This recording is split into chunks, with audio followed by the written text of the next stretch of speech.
Got your thumb. He is my thumb. It's a C9. It's not. It wouldn't be. So it's a thumb raising Dell. Yeah. All right. How's this for sound? Did that change anything? No, you're Still still faint. Still faint. Yeah, we could barely hear him, Jerome. I don't know if you can turn him up. Well, unfortunately, I didn't get a chance to check that because he came in late. So, if you give me a second, I'll bump it. No, try it again. Testing 1, 2, 3. Testing. Good. Test. That's a little bit better. I That's put better. you on auto gain control. Cool. Yeah. Thank you, Jerome. Okay, so we are back and live once again. And do we have somebody for a game recap? That would be me. I've got the notes up right here. All right.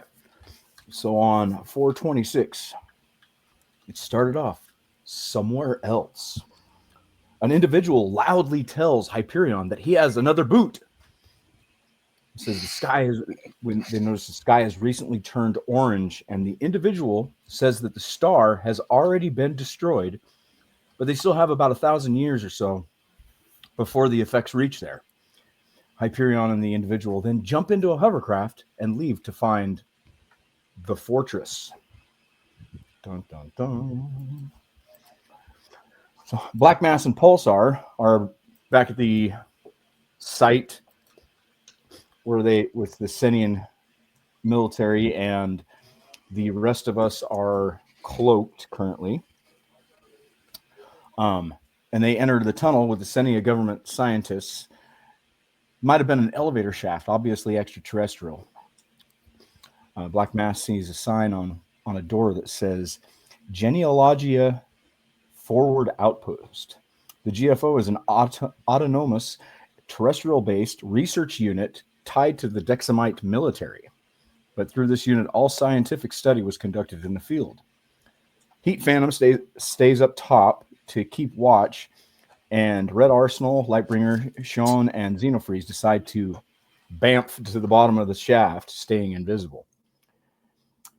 Black Mass and Pulsar see two bodies in front of a door as they walk a little bit further in. And the scientist says that the uniform is from Senia. Pulsar gets a little bit closer. He notices there's barcodes on the foreheads.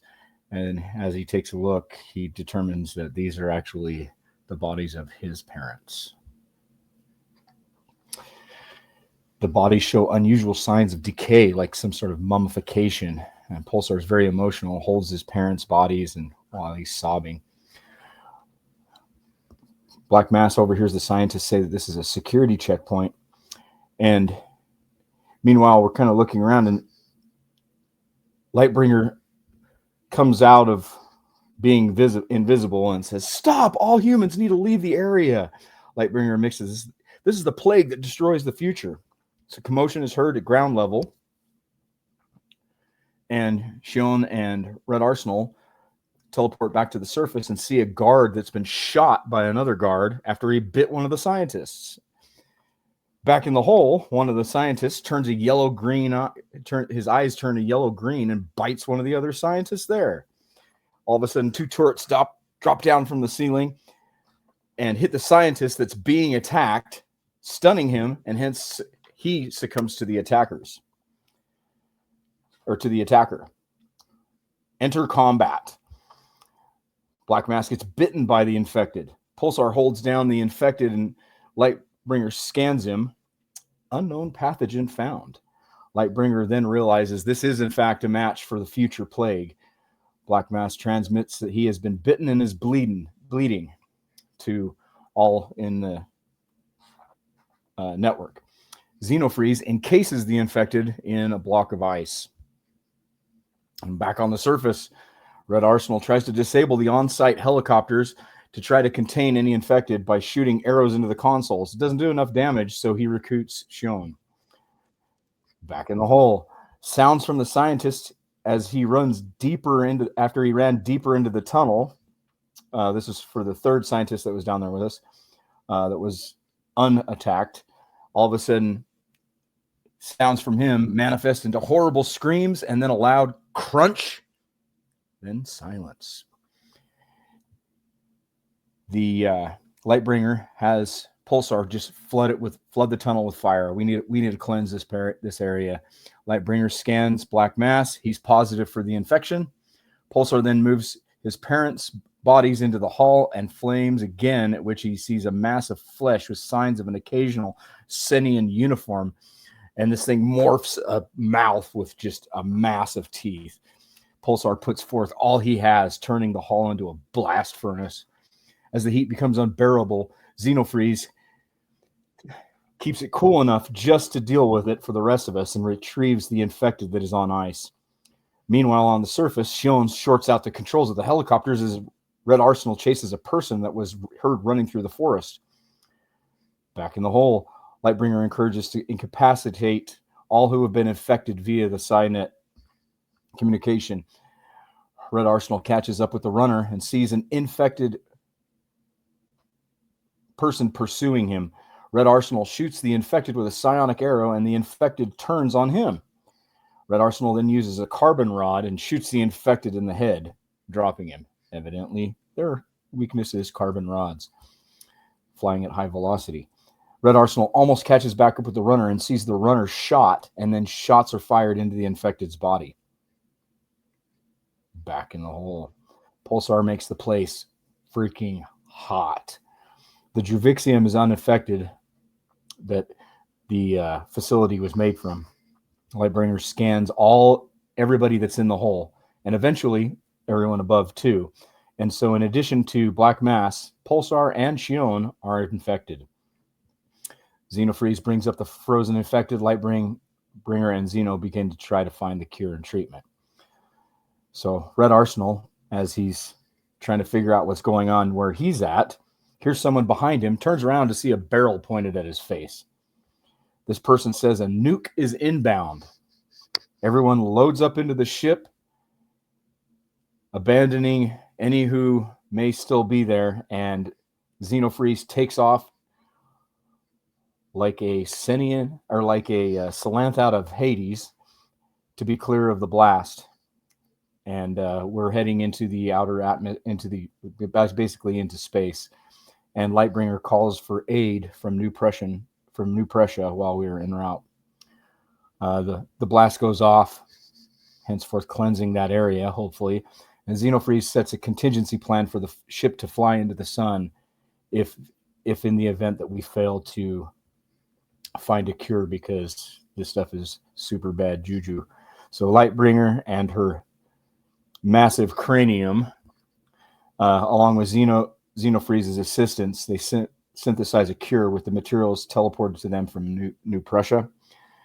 Xenofreeze enters the clean room, administers the cure to first Black Mass, second Pulsar, third Shion, and then when he defrosts the frozen, after a brief scuffle, then administers the cure, in which the body immediately dies along with the virus.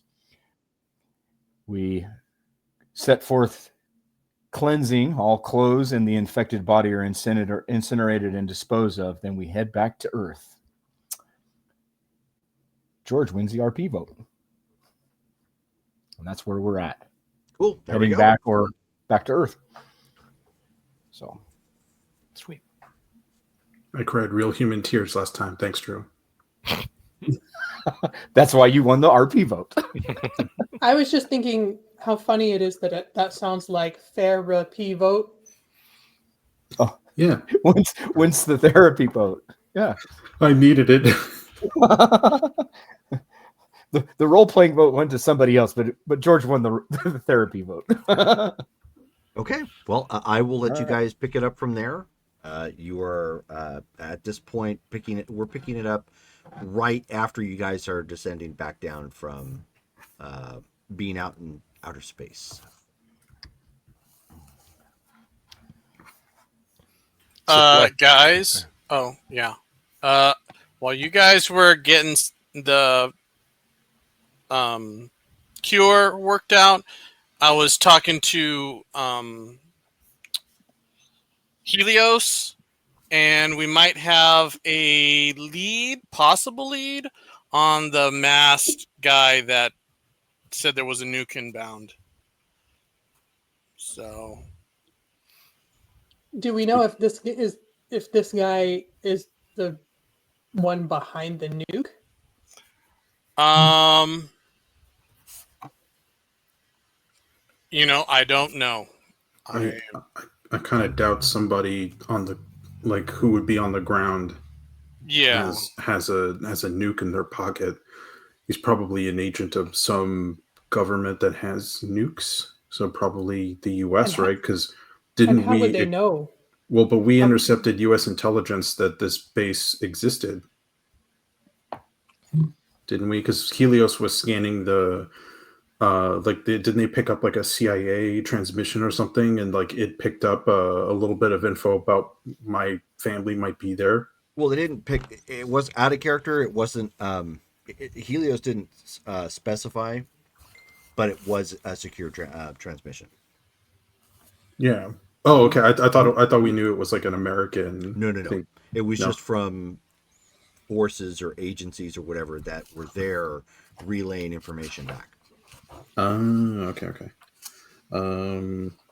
Was there any way that you guys can contact Helios again and find out what this clue is?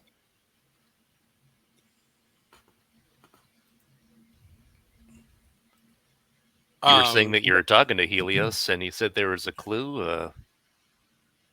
What is it? Well, there's a possible. There's like a private number that he found on the dark web that we could possibly use to make contact. Miss McCall might also know this guy as Mr. X, not Mr. X, Midnight X.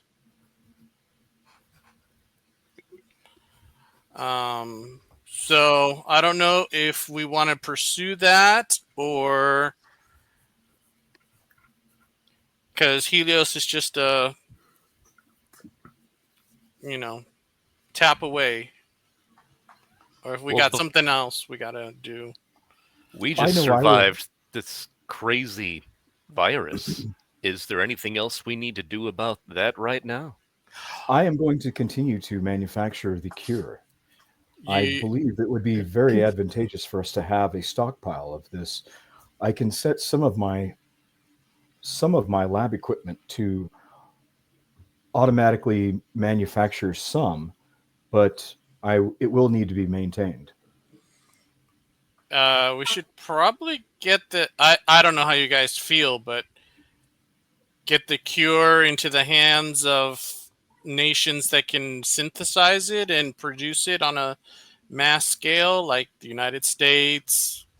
Yeah, I would Europe. like to do a little testing and make sure that it's safe for human consumption for the general population, and then figure out how to distribute it. I mean, not just human population. If we can get it into like water sources and inoculate the vegetation on Earth and full populace, yes. Yeah. Even to the point of the possibility of a aerial explosion that has it to where it could like seed the clouds with it. Seed the clouds with the stuff. Yes. My thoughts exactly. There are a lot of variables involved, obviously. Make sure that it's safe. Were animals also susceptible to this? Yeah. Yes. So it seems like almost every living organic being is. Exactly. We just need to make sure that they're cured, because the only experimentation, if you will, we've had was with somebody who had already changed, and it destroyed them. So we do at least know that if they've reached that point and they were at least human, then the cure is essentially afterlife ending. Yes. Well, maybe there's that is also good. Maybe there's some modification we can make to bring them back or something. We can continue to do that, but unfortunately that will take the experimentation on those who are already passed beyond what we currently can treat. In the meantime, though, we also do have to worry about whoever sent Midnight X and whoever nuked the site, are we going to have to worry about them coming after us because we know too much? Or Seems like if they wanted us gone, they wouldn't have warned us about the nuke, right? Pretty much wipes out everything. Isn't And I'm I don't think in, many of us, if even including myself, with my endurance and being able to withstand quite a bit, I wouldn't have been able to survive ground zero. Yeah, I wouldn't have tested it. But if there's any way to look up that number, find out who it leads to, and talk to your contacts. Speaking of which, I know I came with you to help you all out. Sorry I wasn't more of a help. Got myself bit and all that, but did you actually need me for whatever else you're doing? Seems like we tried to find Pulsar's parents, and I'm sorry they're gone, son, but seems like they died heroes. You should be proud. they definitely used their last moments to try to keep that contained. yeah, no, That's something. yeah, it helps. I'd hope that I could have been there to, you know, to. I mean, my hope was that we'd find them, somewhere safe, and I could talk to them. I could, I could get them a normal life, something more than that. Hero's death is great, but a peaceful life is worth so much more. Yeah. But we can't. I can't sit and grieve. I have to keep moving. I appreciate the words. It does make me feel better. But let's try to keep this from spreading.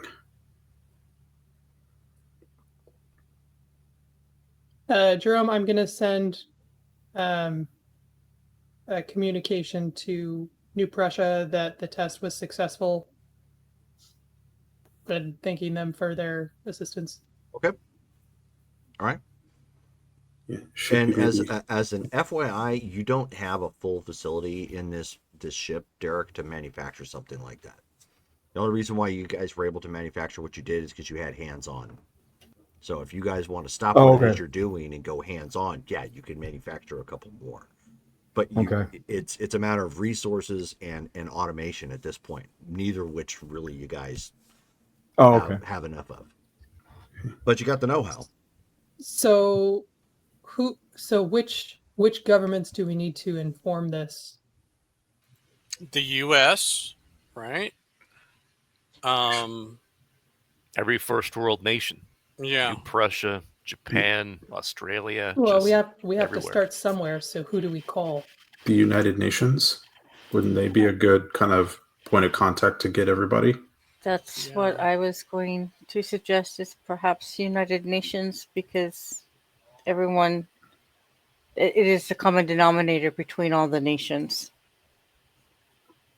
And I'm sure a lot of people noticed that explosion. Well, you guys are famous, so, I mean, make some calls, let them know, and get that spread around, right? We also don't want to induce a panic, so...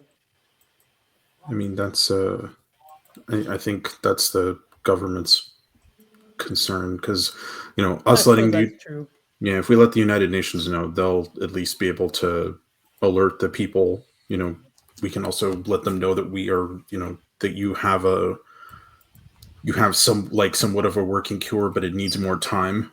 So that way they don't have to immediately rush to do something hasty, but letting them know that another big thing is likely to hit. It wouldn't be a bad idea. But also, I think at a courtesy of our senator friend, maybe perhaps we should call him personally instead of letting him hear it secondhand. Yeah, it is best to keep him on our side. Do we know anybody in the UN? I don't think we do, right? In the UN, I don't think so, but in the US, we do. Maybe he has contacts. The senator, right? Maybe Yeah. maybe Let's- he knows an I ambassador. wonder. I wonder if Miss McCall has contacts within the UN. We should Possibly, she's we should- like, yeah. probably let her know as well. Well, there you go. 2 people to call. Might as well not waste time in case there's any more sites with this bug in it. Okay, I will go ahead and place a call to the senator Okay. and explain what happened and Sure. and ask him how we should proceed. That according to my observations, we should be clear, as like those of us on the ship should be clear. Mhm. But in case he has any concerns, I didn't want to presume that we should come back to Earth and just mingle. Right. So We don't have to actually role play through that particular portion of it because obviously you have to get in touch Right. with his people, so on and so forth. But you Right. pass the word down that you've got this thing that you would like to provide the United States with, the data and so on and so forth. And he's going to push that forward. Eventually hear back from him in about an hour or so. And through his people, he's informed you that when you get him the details, the specs, and everything to make this, he will push that through. okay, And, so and we should basically let the people in the health department know so they can start working on this. So should we come to him and deliver it to him? You could always just teleport it. Oh, true. Okay. Well, that's the cleanup effort always feels a little bit anticlimactic, Still But necessary. I guess. What's next on our docket?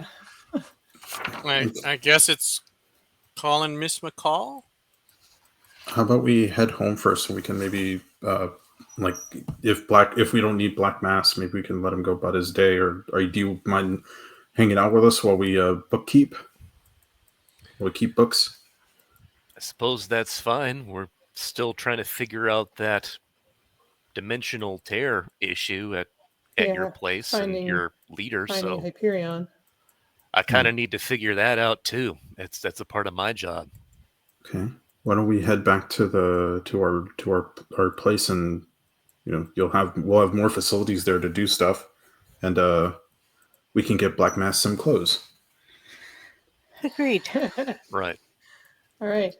because So you're still back- naked, right? Back to the vein. He has a towel. He's got Okay. Oh. strategically placed. Oh, does he? Yeah. And one beefy arm. It would be. No, that was the other guy. Ixion stayed at the Holiday Inn and stole a whole bunch of bathrobes and stashed them in his ship.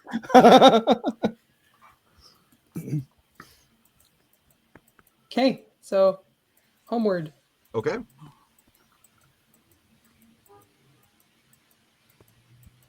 What warp should we go at? Like warp 3, you think, or like? Ludicrous speed. Yeah. Ludicrous. It went to plaid.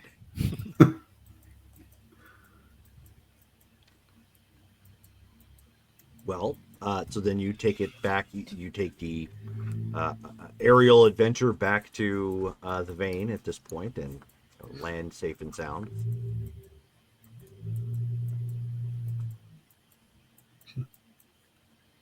Does it look the same as how we left it? It does. Okay. There's no more Hyperion clothing. No, there's not actually. Okay. Should we have Joan deliver the goods to the senator? Yeah, she doesn't have to teleport to them per se, but I mean, yeah, however you want to do it, it's fine. Yeah, let's I'll show Black Mass where do we wait, and I'll actually kind of turn to you guys like, do we have like a room with like spare outfits or something where we can get him some extra clothes? Actually, no, you guys have not developed that. You know, Presumably, there are extra clothes on hand, but not like outfits. Okay. I don't know if I have extra clothes here because I don't have like my suit is my space thingy, so I'm kind of naked under here. I was about to say maybe I could borrow something from Sledge, but he doesn't really have a large closet either. So, I mean, if I need to, I could head back to my pad and just get another outfit. If someone's willing to give me a ride, or I could just drive there myself. But Yeah, I could fly you there, but we'd be flying. Be naked. There's a lot of commentary about naked. I think guys need to form the Naked Club at this point. how about you all figure out what we're doing next while I drive, get some clothes, get a bite to eat or two, and come back. okay. Sounds fair. See you in an hour. Okay. Black Yeah. Mass heads out. Okay. Yeah, You maybe animals are silly. I might fly to my place and get some clothes. I don't like being naked in this thing. Sure.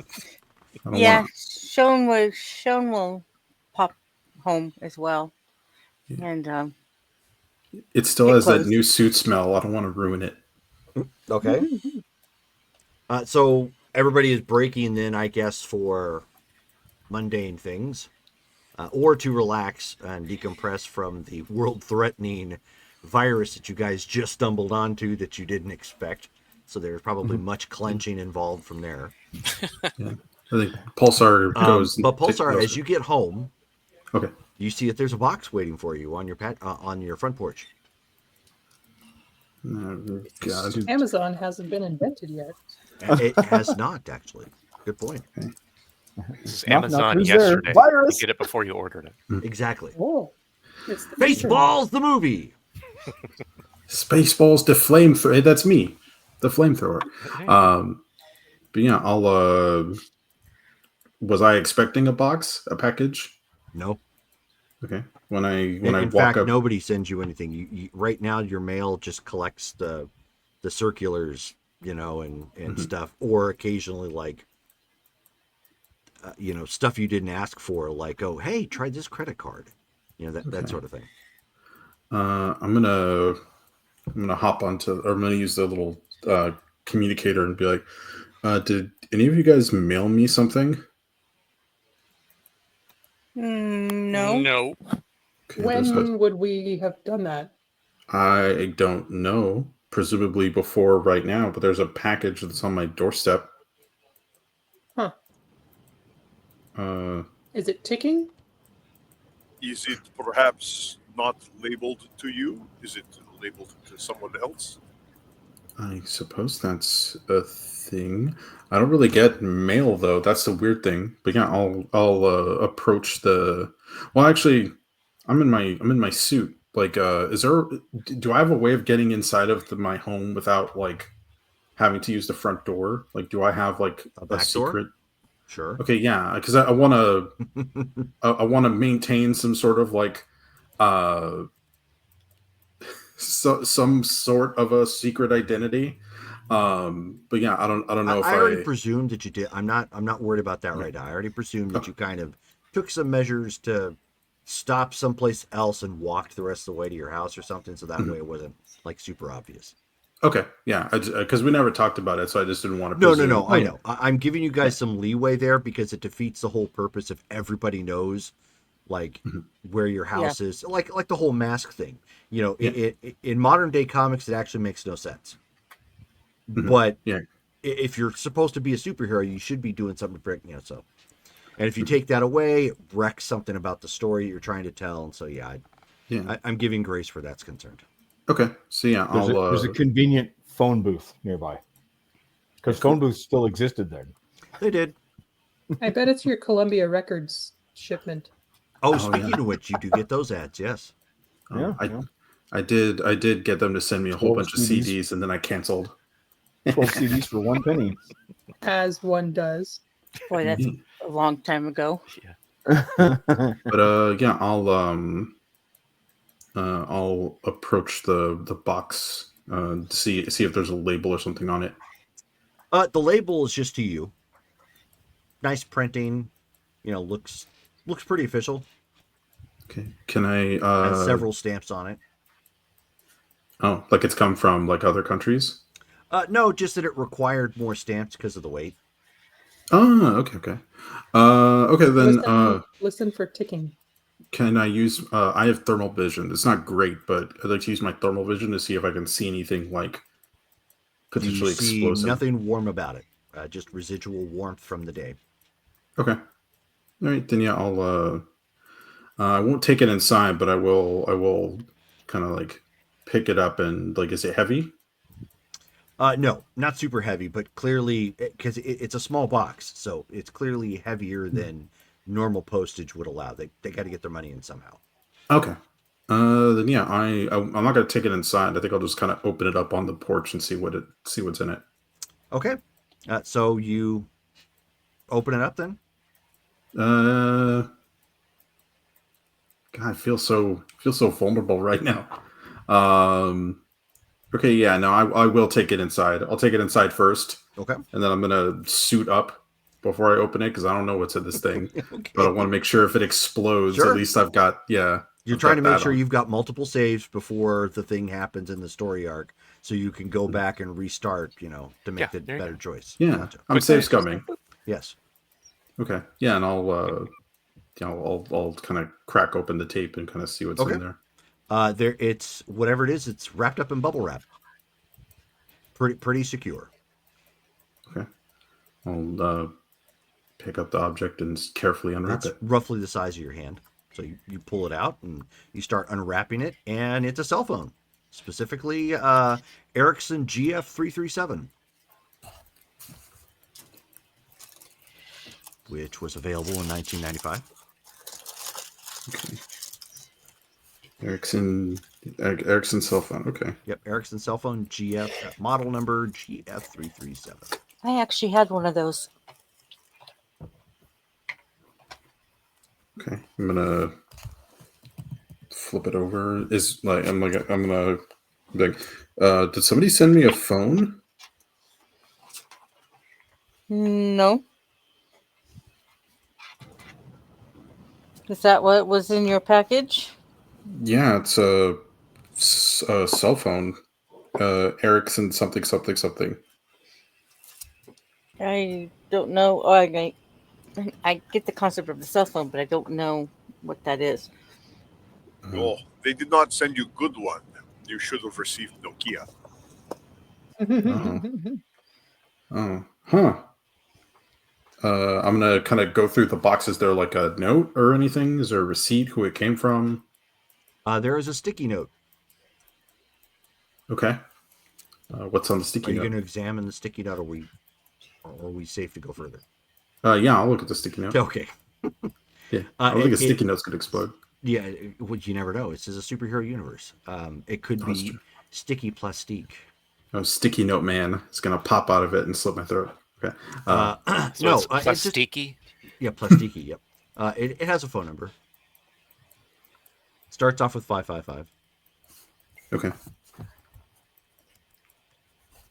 Okay. I'm gonna contact the guys. Like, there's a sticky note with a phone number on it. I'm guessing I'm supposed to call it. Could you guys possibly run this number before I do call it, or do you guys think I should? Should I call it? Ask Yeah, Helios to look it up. yeah. Helios can look it up for you.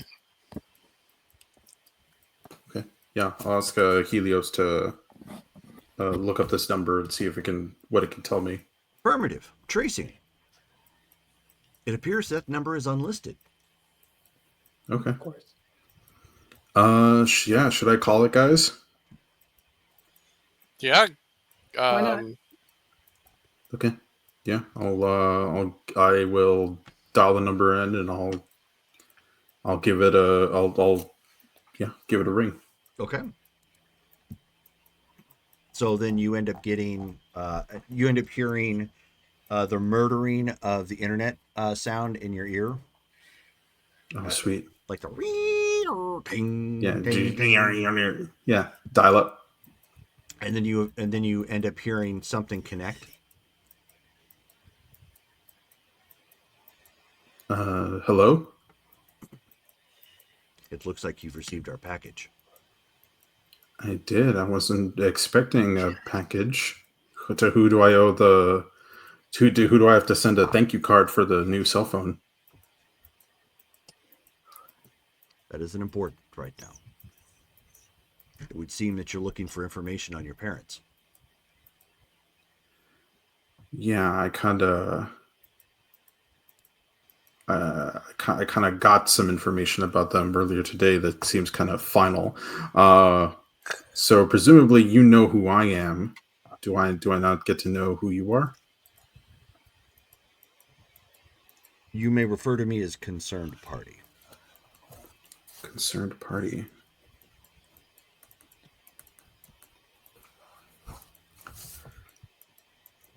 Okay.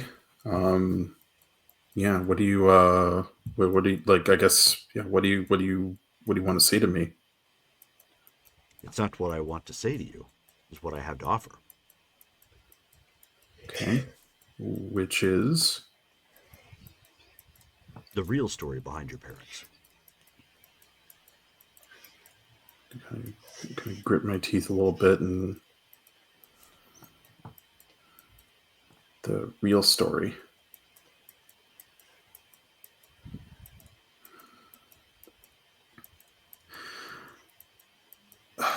Well, what do you want? I'm assuming this information comes at a cost. It does. Thankfully, it is one that I believe you can afford. If you're willing, of course. And I do get a choice. Do I get a choice to hear the price and then decide? No. So I have to make the call now. It is a matter of trust. How much do you wish to have this information? I would assume it's great, considering you went across you went across a continent into other countries' boundaries, intruded upon their sovereign domain, and poked around. Yeah, it's really starting to sound like I don't have a choice. You know a lot about what went on today.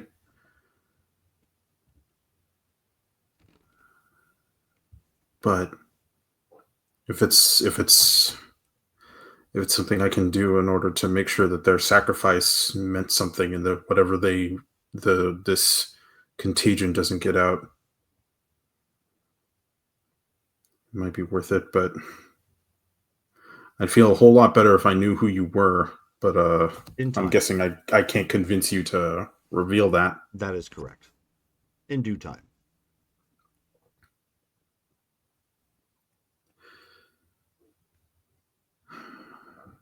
Right, what do you want from me? So the voice, and by the way, the voice is modulated.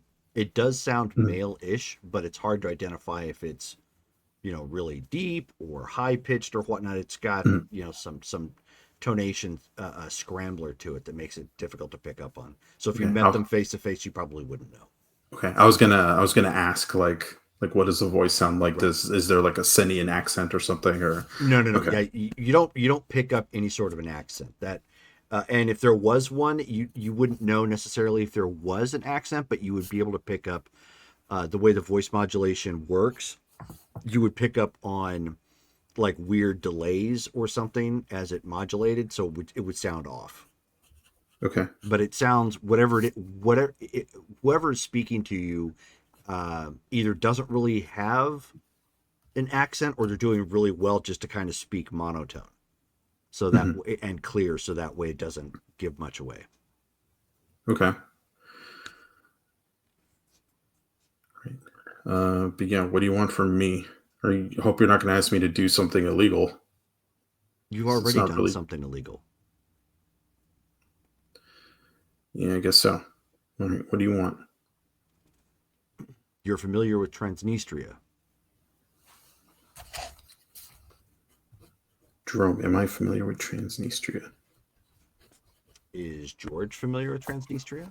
I don't know. George, it's George's first day. Okay, so then Yeah. that would be no. I have a lot of notes, and I'm like, I know I've heard of it, but I'm like, oh god. For the sake of You actually weren't there for that particular arc, so okay, then you yeah, don't then have I'll to say flip through your notes. okay. I've heard it mentioned for sure. I've probably written it somewhere, but I don't. Yeah, okay. So I'll go. I've never been there. You're not missing much. The information you're looking for is at, and he provides an address. He says it is currently an unrented apartment. Find your way inside. Open the second drawer in the kitchen. Find the package. Retrieve said package and leave. Follow those details as they take you to Transnistria. End of line. Then you hear as the phone disconnects. Okay, but I've written down the apartment, the address he wants me to go to. Okay. Okay. The phone doesn't like explode or anything. It just Nope, just Okay. disconnects. Okay. I'm gonna click and be like, guys. Okay, so whoever this talked to went through a whole lot of hoops in order to make sure that I couldn't track them. They know everything about what we did today. I wonder if they're not connected some way with Midnight X. It's possible. They told me that they have the true story about what happened to my parents. And that sounds like as much as I want to know, but I think it's probably more pertinent to know what they were doing there before everything went down. This could be a clue to maybe more of Cinea's the things that Cinea was up to, but this person wants me to do something in Transnistria. But first I have to go pick up a dead drop in an apartment somewhere. Transnistria? What would that even have to do with Senya, except for the whole slave trade thing? He didn't really give me a whole lot of information. Well, I say he, I don't know who it was, but could have been a male, but they were modulating their voice, so I couldn't really tell you anything about him. But they told me that I have to go to Jerome. Is the unrented apartment, is that in the U.S.? Yeah, it's actually in Strongford. Okay, so yeah, there's an apartment in Strongford that I have to go pick up this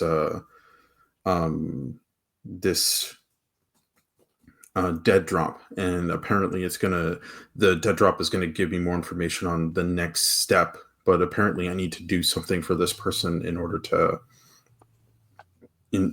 get the full picture. Ominous. Yeah.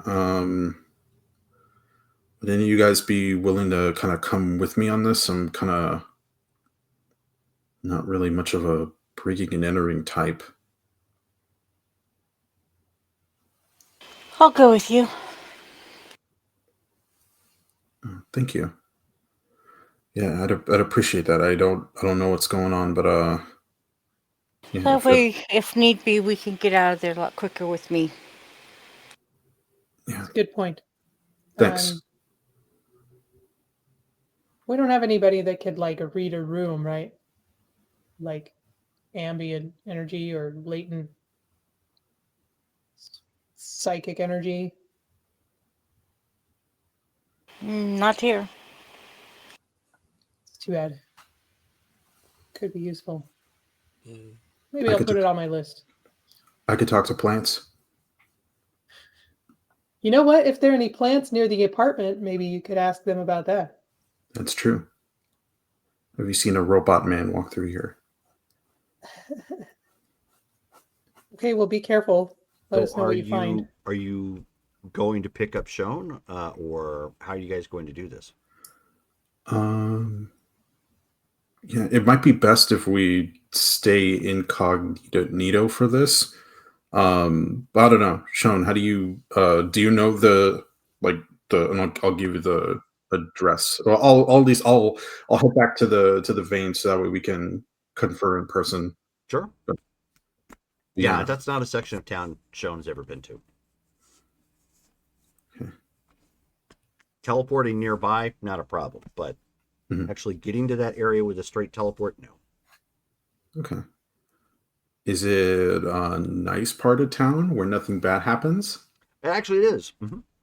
Oh, hey. It's a new section where they, like, within the past 2 months have just recently built up apartment complexes, Okay. because the whole war. Yeah, I was gonna say it's not too like carpet bombed. No. It's actually replacements to said carpet bombing. Oh, okay, cool. But yeah, I don't mind a walk. Or would you prefer a cab? Or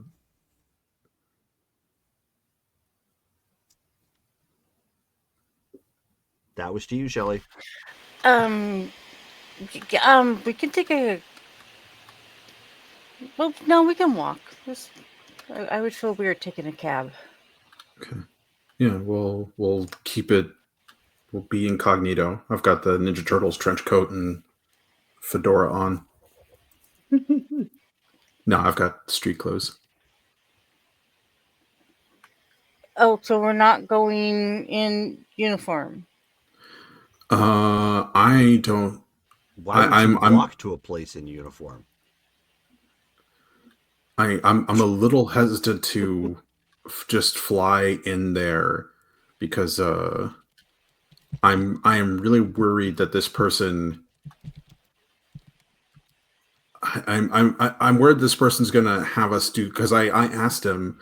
I said, I hope you're not going to ask me to do something illegal. And he said that, we've already done something illegal, and essentially like mentioned all of the stuff that we did today that was kind of, I guess, breaking international laws. But yeah, I just worry that this is That's if we weird.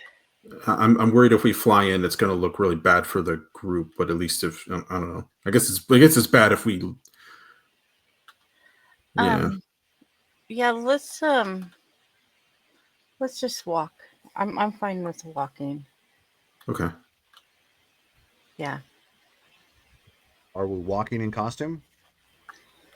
No, I guess we are going in street clothes. Okay. Yeah. I'll be right back. Keep rolling. Okay. Hey, look, a Wiener Schnitzel. Yay. Yeah. Do Wiener Schnitzel still exist? This is George asking. Wait, what? I don't know. Yes, there's one Wiener near me, Schnitzel? fairly near me. Oh, cool. There's one a few miles from me. Oh, They I have haven't. tamales. Can you Have a guys website. hear? Can you guys hear my fan at all? Nope. No. Okay, because it's like lighting up, but Can you Did hear you get mine? your no. no? Okay. Did you get your internet figured out? Yes, I. Funny story. Uh-oh. There was a celebrity at Cox cable at the store. So there was a line out the door and all the way to the back. So I'm over here at the end of the line, and I'm like, damn, everybody's like modem must be shot for some strange reason. And then one of the employees comes out. Anybody need to do Cox business? And I'm like, yes, me.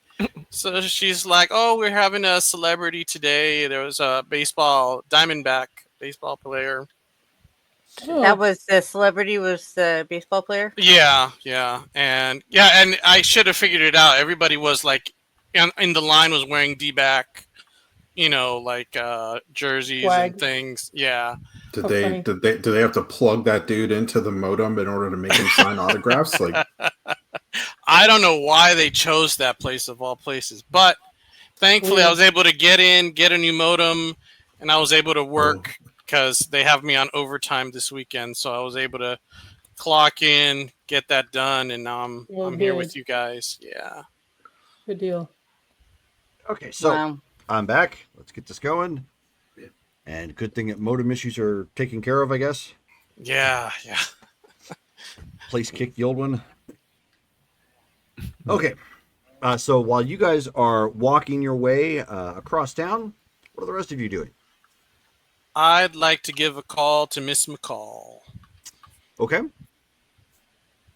Helios, could you get me a secure line to Miss McCall, please? Of course. And then he vocalizes the noises of buttons being pressed. Beep, pop, pop, boop, beep, boop, beep. Was that humorous? It looks a little humorous, yes. So then he puts a little. You see like a visual like thumbs up kind of script on the Oh, screen sort of thing. Adding that to my database. Thank you. So that the call goes through. Hello. This is the. I forget the name of the foundation, but it's the Yep, it was the Institute. I forget the name. Haven. It's the Haven Institute. Haven Institute, yep. This is the front office. How can I help?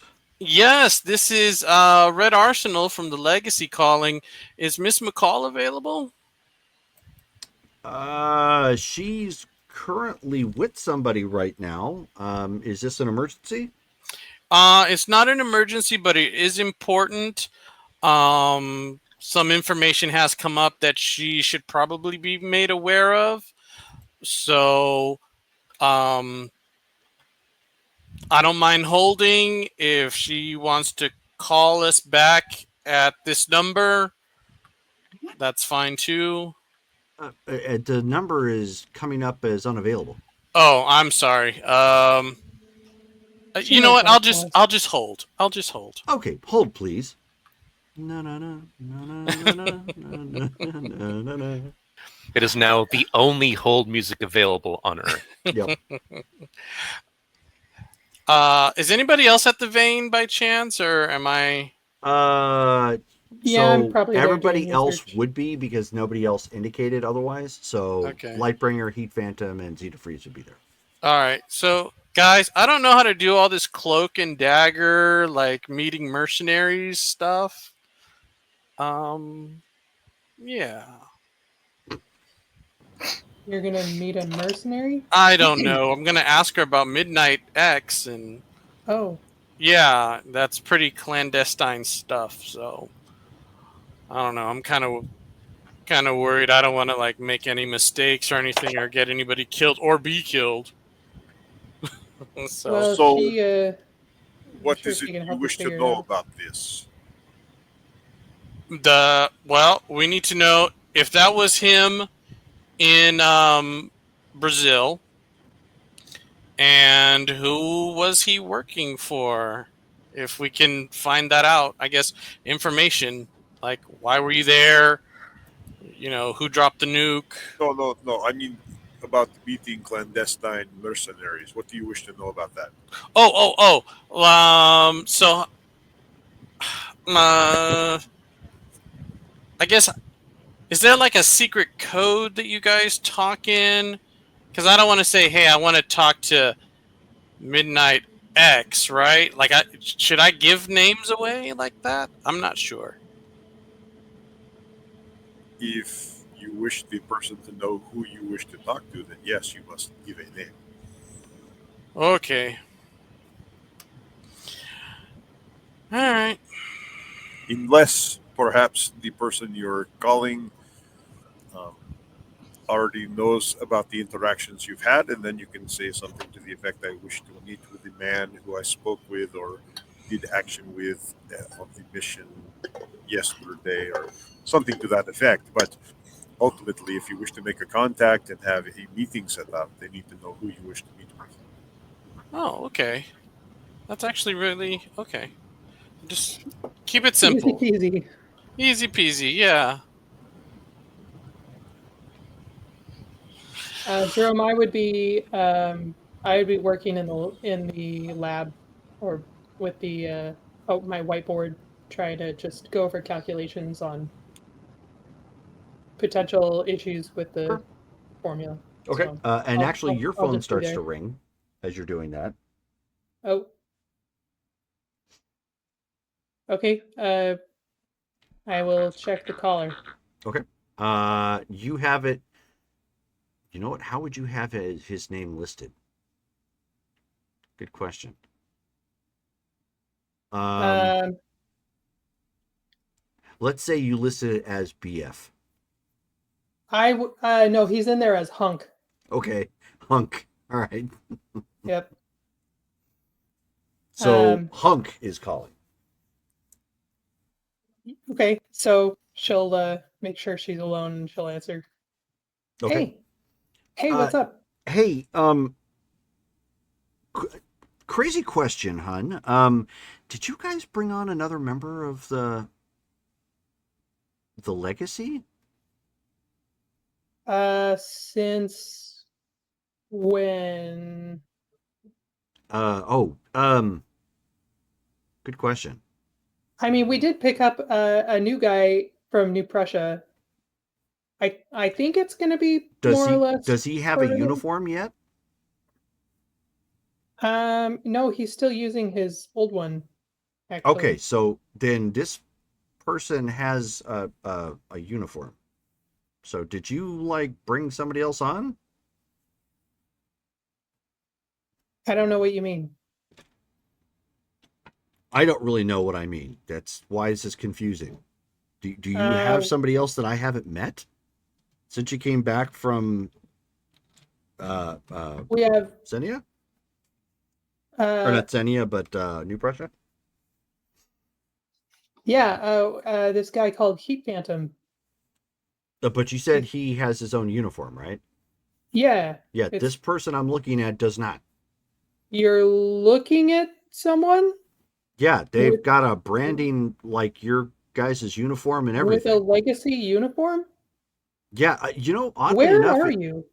I'm downtown, and this guy is like arguing with the cops right now. You know what? Honestly, and he kind of leans in when he says it. I think they caught him for shoplifting. What? Okay. Or they're trying to. Like he's keeping their hands off of him. Like there's. What does he look like besides the uniform? He's kind of tall. He's got long brown hair, kind of like mine, but comes back in a ponytail. But a little lanky. Does that sound familiar, Jerome? No. Maybe I better come and see.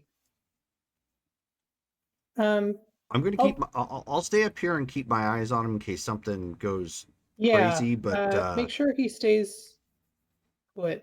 I'll be right there. Okay.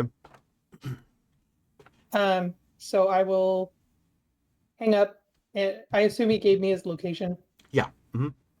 Yeah, he's actually near. He's right off of downtown in the shopping district. Okay. I'm going to go on comms and say, anybody not busy doing something, I need you to come with me downtown. We got a curious incident. At about this time, I'll say that Black Mass gets back, and so Sure. he pops in. He's got new clothes, similar styles before. Here's the end of. Was she in? Where was Lightbringer at when she was? I was in the vein. Okay, cool. So then, like, he'll walk in and be like, "Oh, did I miss something? You Guys doing something? Looks like everyone's spread out. Yeah, we're Hey, you're not busy right now. Yeah, I'm attached to you guys until we figure out that dimensional snafu. Okay. What do you need? Gotta check out the curious person downtown. So I'll grab him, and if Ixion's free, and then I don't know Yes, if I Heat would be Phantom more wants than to stick happy to tag stick with. along. And Heat Phantom? Yeah, if he's not tied up with Red Arsenal, then I'll take him too. Okay. And we will head downtown. All right. So then you guys go out to investigate the weirdness of the extra legacy person. And I will explain that Sledge found somebody that seems to be part of our team, but we've never seen him before. So How does he think that he's part of your team? he's wearing a uniform that looks like our uniform. All right. So let's go introduce ourselves. Slap a copyright infringement challenge. Yeah, how would that work? I don't even know. Okay, so you guys are heading out to go investigate that. Red Arsenal, you get in Yep. at this point. It comes back off of hold. You actually sat through about 7 iterations of the same song. Nice. So you know you've I got get to buy more willpower. you've got there you go. You've got the tune down pat. But she tells you she's gonna patch you through, and patches you through, and then you she's on speakerphone at this point. Okay. But she says, Red Arsenal, you said this was important. What Yeah. can I help you with? Okay, so I'm not sure what exactly happened. We were on a mission in Brazil. Apparently there was a alien virus that got out, infected some people. At that point, you hear her start fumbling to pick up the phone directly instead of it being on Okay. speaker. Okay. I knew I was gonna mess up.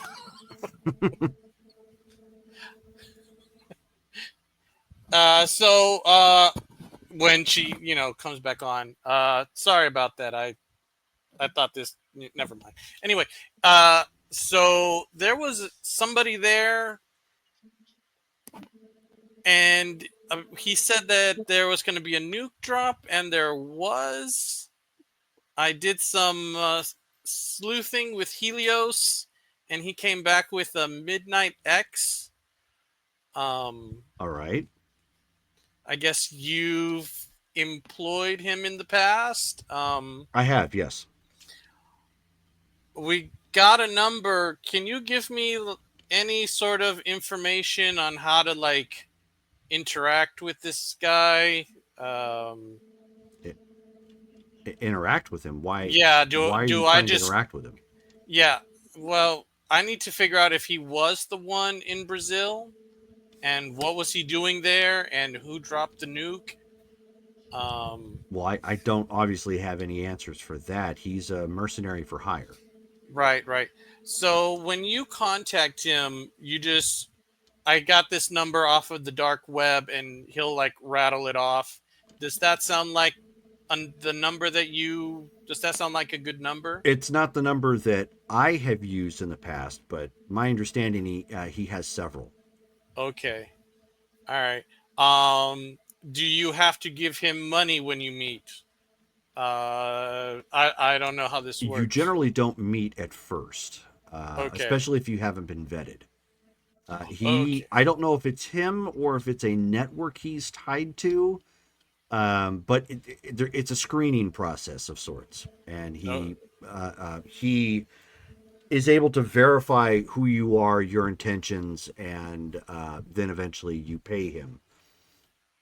All right. Generally, you don't meet him. Okay. Okay.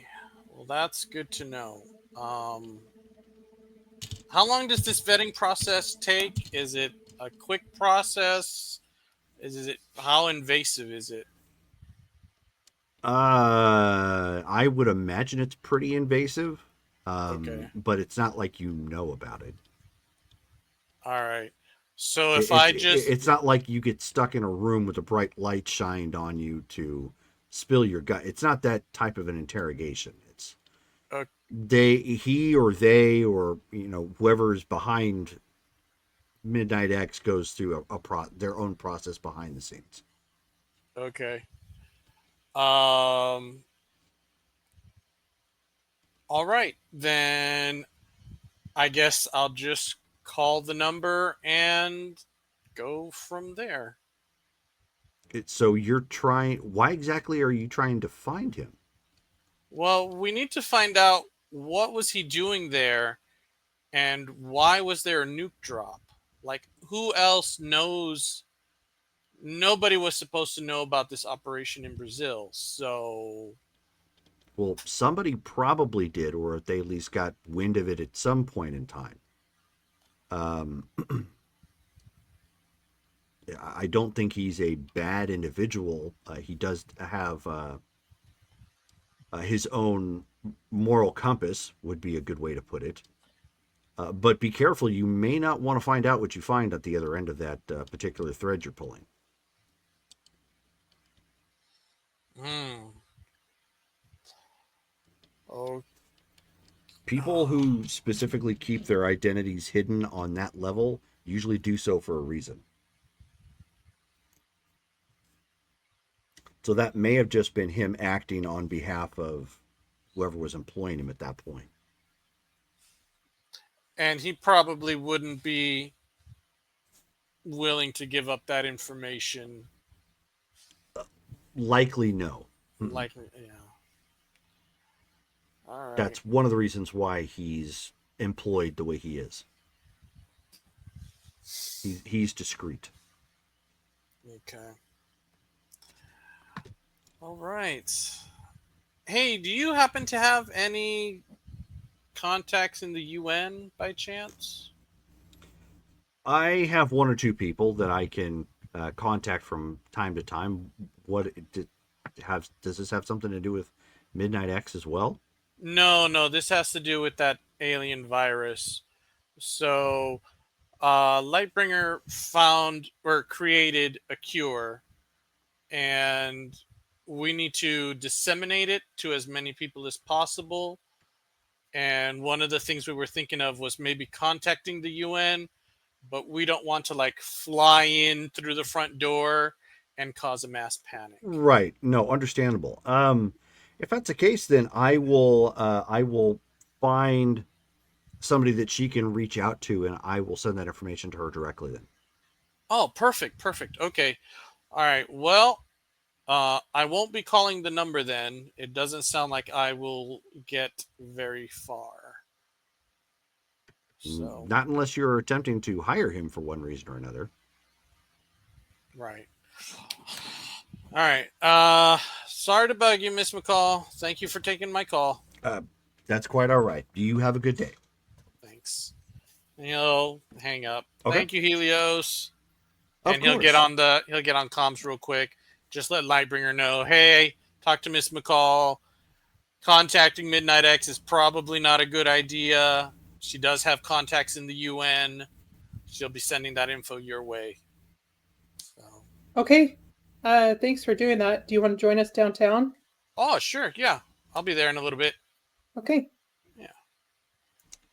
Then, as you are about ready to head out, obviously you're going to have to go on your own. Yeah. They've all left. Helios says, one moment, Red Arsenal. Yes. A request for you has come through. Oh, okay.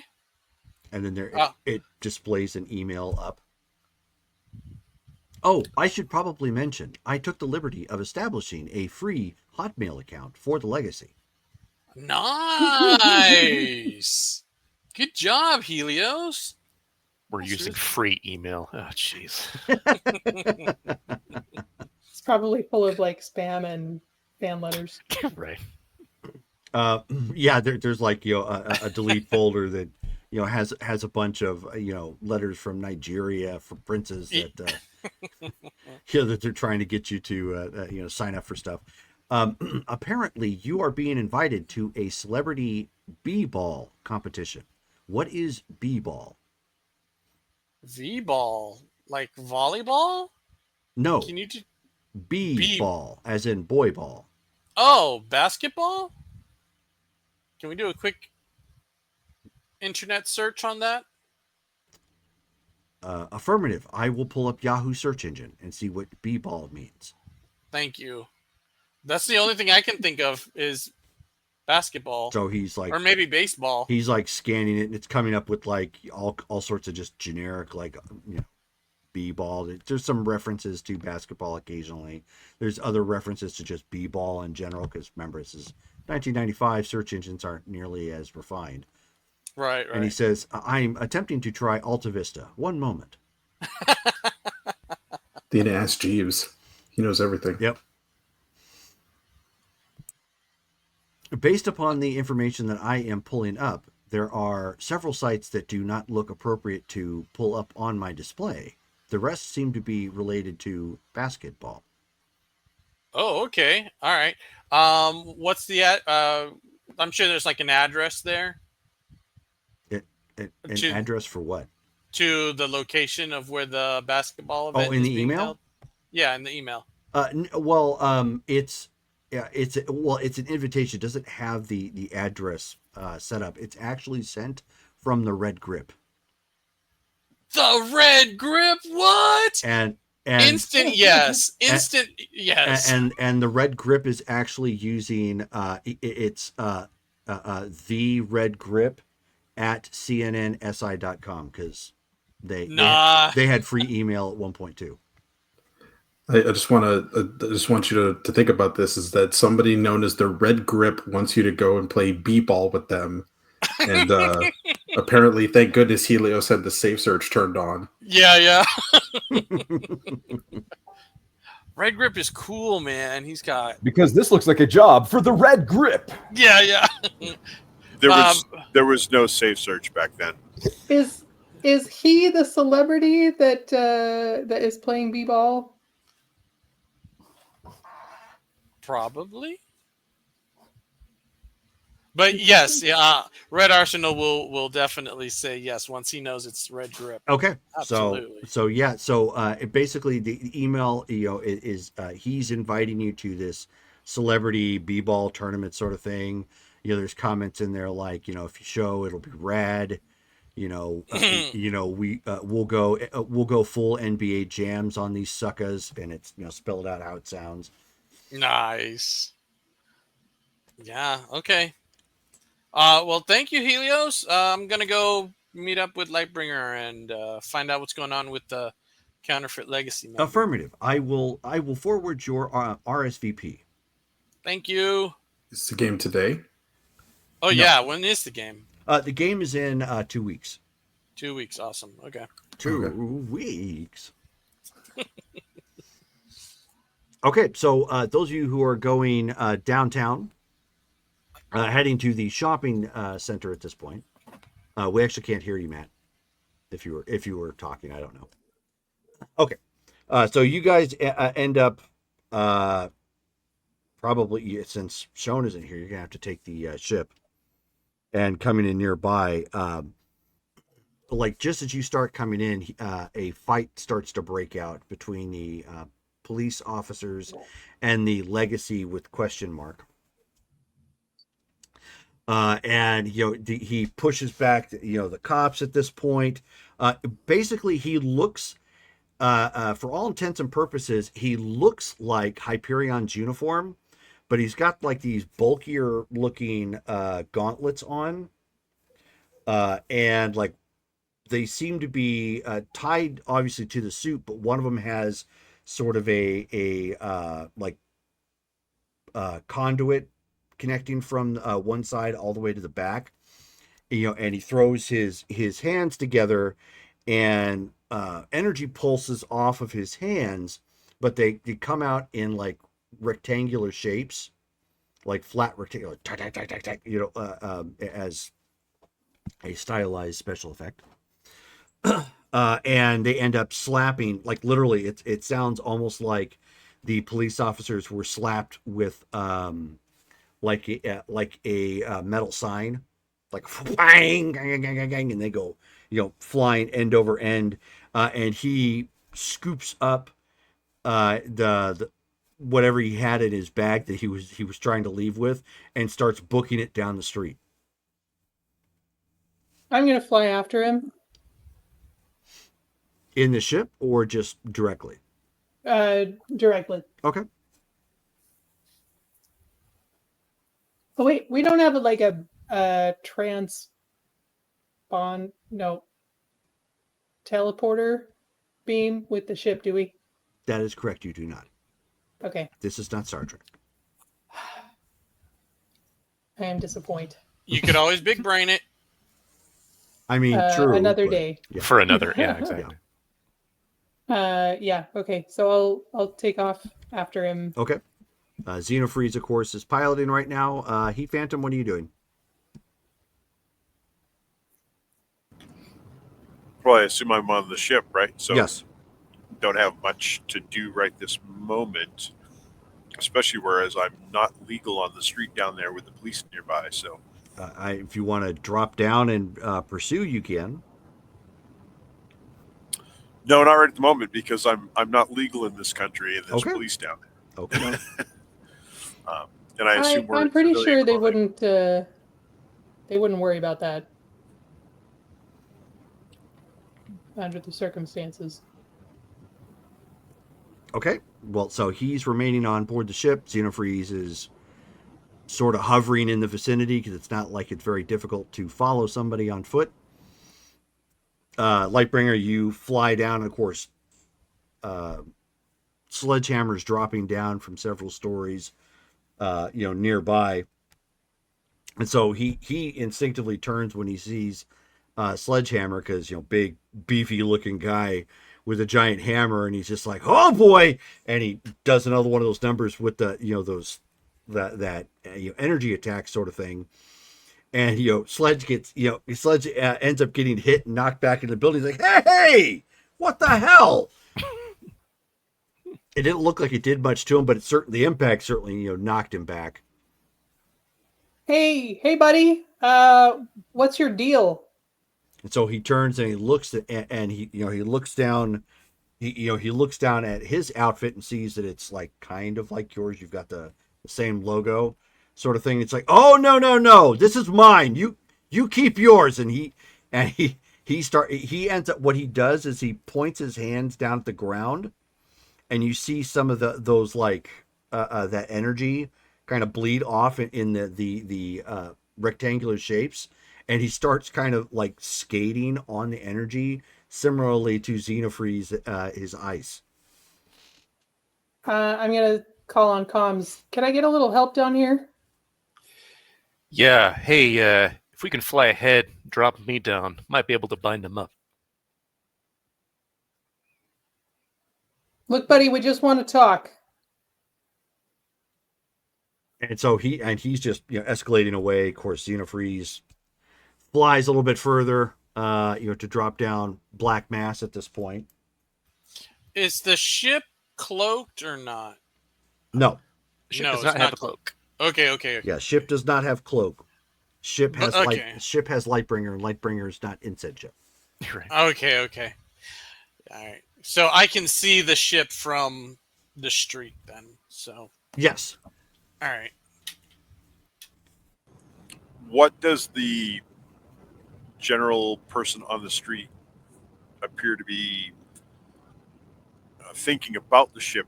I mean, is this a normal event for these people, or Yeah. Yeah, they are absolutely used to seeing supers on the streets at this point. More importantly, some of these people actually recognize ships like, oh, hey, the Legacy. Yeah, especially because we're in Strongford. Yep. So they're backing up. Obviously, they're giving space, but they're also here to watch a show. Could be leaning out the window. What windows? Oh, Note to self: install Windows. So those, Windows 98. but No, wait. according to Legacy, those are structural weaknesses. yeah. But Black Mass drops down. In front of him at this point, he is attempting to skate on the energy away. So then, as he's doing that, he's going to cast a spell, the Crimson Bands of Sitarak, to try to Okay. bind him up and stop him. Let's see here. Okay, so that requires Gesundheit. yeah, thank you. Spellcasting Psyche feat. Okay.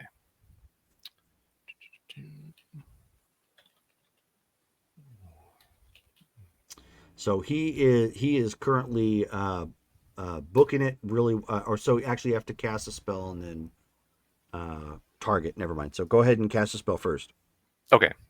So green feet on the spellcast. Okay, so you are active with the spell. So make an agility check to catch him. Okay.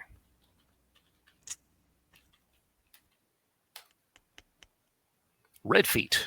Oh, yeah. Never mind. I was gonna say he is booking it, so he's moving a little bit. But even if you got a red feet, it's not gonna matter.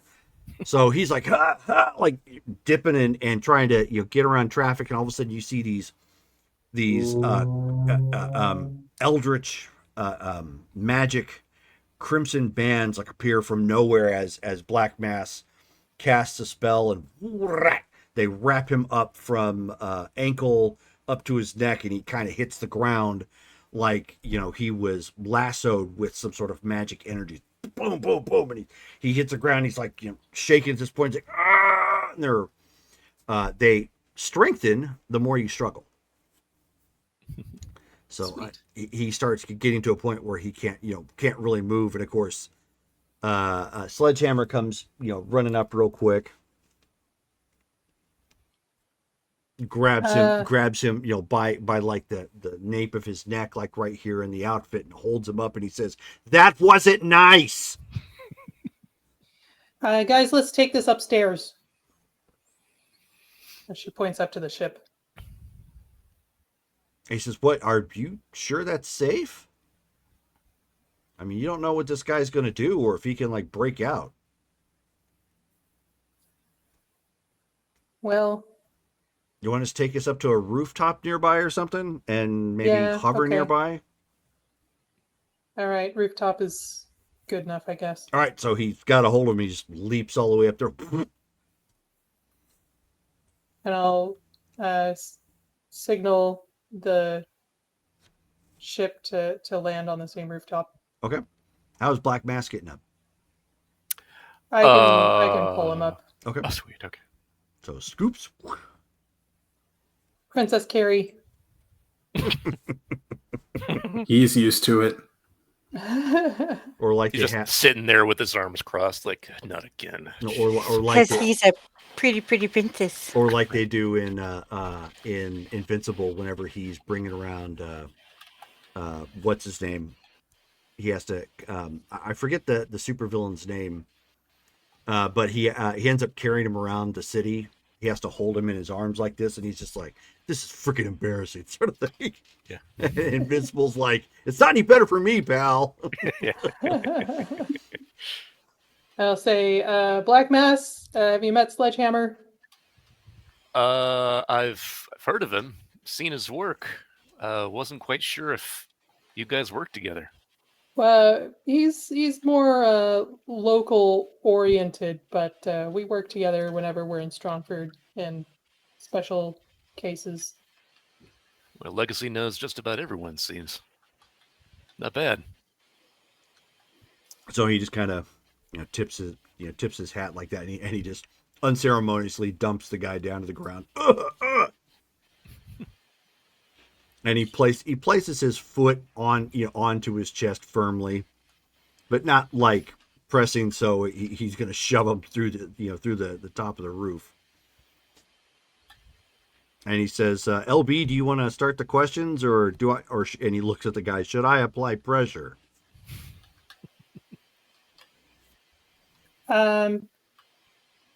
Yeah. Hey, buddy, what's your name? I'm not giving you that. I'm wearing a costume, man. Okay, so you're not an actual practicing super person.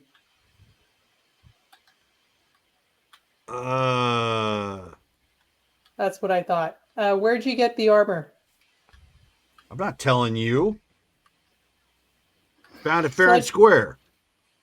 Sledge? And so he's like, oh, yeah, Vietnam and my knee. And he's like, starts to lean. He's like, ah! He says, yeah, I have a hard time holding my mass up. It's and he starts like leaning a little bit. He's like, and realistically, Sledge isn't doing much. Like he can bench press a car, no problem. He's just applying a little bit of pressure, sort of thing. And the guy's like, okay. Oh, breathe.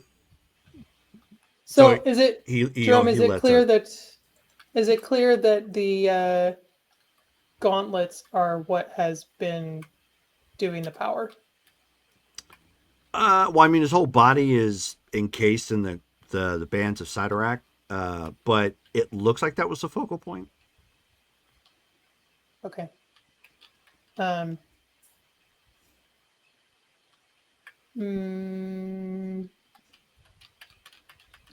Okay, so I'm just gonna give him an expectant look. Like, are you gonna speak now? He's like, I'm not even from around here, man. Yeah, where are you from? Do tell. Where are you based, buddy? The United States. How funny. Can you be a little more specific? And so, and at that point, Sledge starts like rubbing his knee, like pretending like, oh, it's getting kind of heavy, sort of thing. And the guy's like, okay. It's like United States of Canada, man. What gives? Canada? United States of Canada? Wait a minute. And it's always like looking at everybody's like, that's where we're at, right? Although I admit I don't know a city by the name of Strongford, but I don't really get around. Okay, maybe this is a bigger. Yeah, Black Mass kind of steps issue. over to Lightbringer's like, yeah, I don't think he's from around here, like this world. Yeah. Okay, look, I think you've come a longer way than you think. It's how do you mean? You're in Strongford, Colorado, in the United States of America. North America? Yes. Okay. I don't know about the United States of America, though. I know North America. How far are we from Mexico? Yeah, like 1,200 miles. Okay. Maybe 800. I don't know. Can you tell me what was in the bag? Oh, yeah, good question. Food, man. I was taking food. Hungry. Well, why were you stealing it? You could have just bought it. You don't have any money with you? No. Why's that? They didn't take my plastic. So you just thought that stealing it instead and then attacking some cops in the street with everyone watching was a good move? Well, duh. Didn't expect someone to stop you? Kind of strange.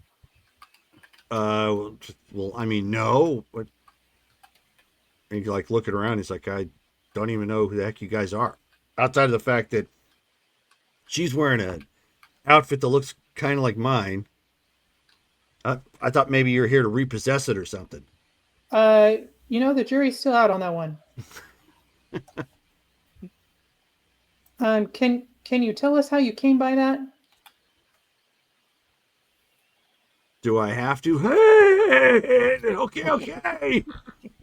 That's a yes. He says, "Oh, man, what the heck is up with this guy?" He's got this twitch. It's really inconvenient. I know. We should get it looked at. So you were saying? He was like, it kind of fell in my lap, man. Okay. Like, from where?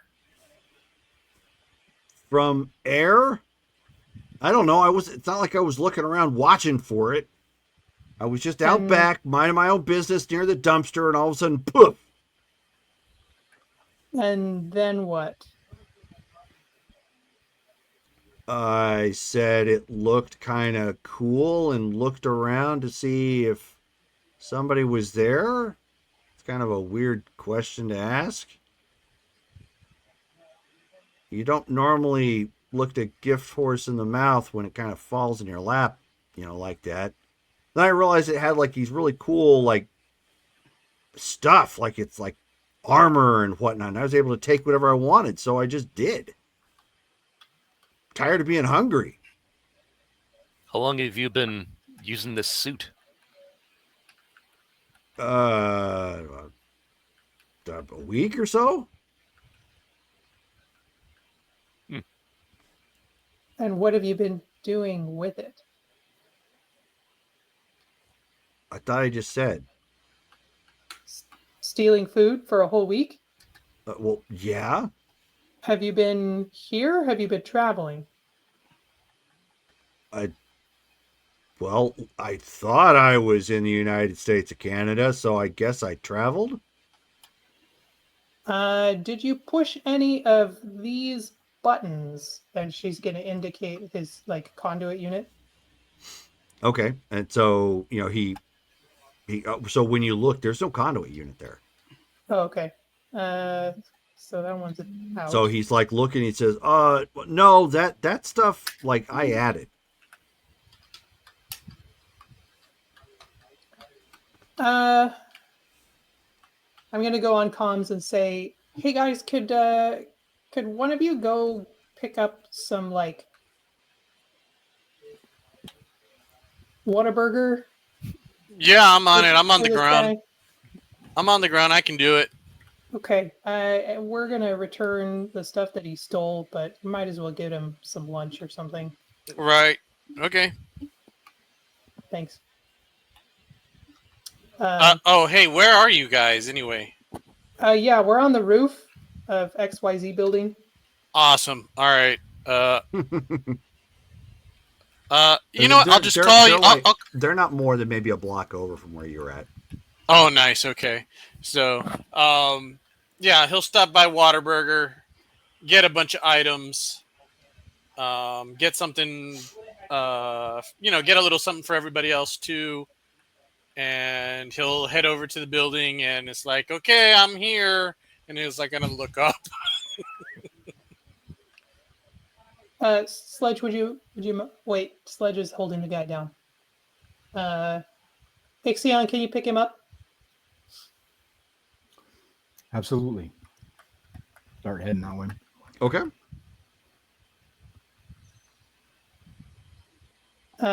So you just hover back down, like everybody's like watching from the ground level, like, ooh. He'll get in with all the bags, and yeah, got you a shake, Ixion. Got him. I'm just like place it like on the console. There. Is that offensive to give him like the ice cream because he's cold? I didn't even think about it. That's funny. You're so insensitive. I was just like, his mother was a malt. And his father smelt of elderberries. I appreciate the gesture, but you seem to forget that I cannot ingest human food. Oh, I'll take it back. It does a number to me.